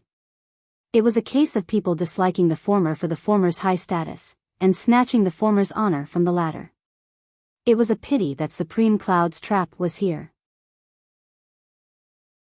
No matter what, they had to prioritize getting rid of Supreme Cloud first. They would come after Jun Moyan after this was over. Hopefully, the unrivaled swordsman in the world would not be too far away by then. They had thought it through and were concerned about the bigger picture. Although they were delusional, they did not actually take action against Jun Moyan. It was such a waste of such a rare opportunity. Just as the Four Seasons Tower's people were feeling regretful, they saw Jun Moyan walk out with a sword in his hand. Jun Moyan walked out. As he walked, he actually came before the people from the Four Seasons Tower. His expression was cold as he spoke in a cold voice. The four of you are from the Four Seasons Tower, aren't you? The leader of the Four Seasons Tower's experts was already a seventh heaven expert. His cultivation base was higher than Venerable Lord Saber's. He was usually an arrogant, high-ranking figure who roamed the world. He snorted and said, "We are from the Four Seasons Tower." So what? His words did not seem to take the unrivaled swordsman's question to heart. He took it too seriously. Jun Moyan said faintly, "Let's confirm your identities first. Also, why didn't Mr. Nyen come this time?" The Four Seasons Tower's expert spoke in a faint tone. Why would our Supreme Lord need to come personally for such a small matter? I, Mu Ziqiu, will watch from here. Everything is enough. Jun Moyan's expression turned cold as he said, "What do you mean? Are you confident that you can deal with me?" Mu Ziqiu was stunned. He was obviously trying to find something to talk about. Although I have the intention to deal with you, when did I say so? However, the situation had already been set. If his personal behavior caused the situation to change, it would be entirely his responsibility. Mu Ziqiu chuckled dryly and said, "I didn't mean it that way." Jun Moyan snorted and said, "Didn't mean it that way? Did you really not mean it that way? Then when I came out just now, who was the murderous intent that you condensed directed at? I think it's not that you didn't mean it, but you have the intention but you don't have the guts." Jun Moyan was a swordsman, so he was most sensitive to all kinds of murderous intent and hostility. Naturally, he had sensed the Four Seasons Tower's desire to fight at once. Although they had retracted it immediately, he had the intention to provoke them. This was the best opportunity to do so. How could he miss it? As for the difference between battle intent, hostility, and murderous intent, strictly speaking, there was not much of a difference between the three. They all required the use of sabers and swords. Mu Ziqiu felt like his stomach was about to explode with rage. What do you mean? You, Jun Moyan, may be the unrivaled swordsman in the world, but you can't bully others like this. If it wasn't for the fact that there was no room for change, did you really think your father would be afraid of you? Mu Ziqiu suppressed his anger and said, "Brother Jun, you've misunderstood." Jun Moyan frowned. "What did you call me? Brother Jun?" He smirked coldly. "You're quite senior, aren't you? How dare you make me your equal?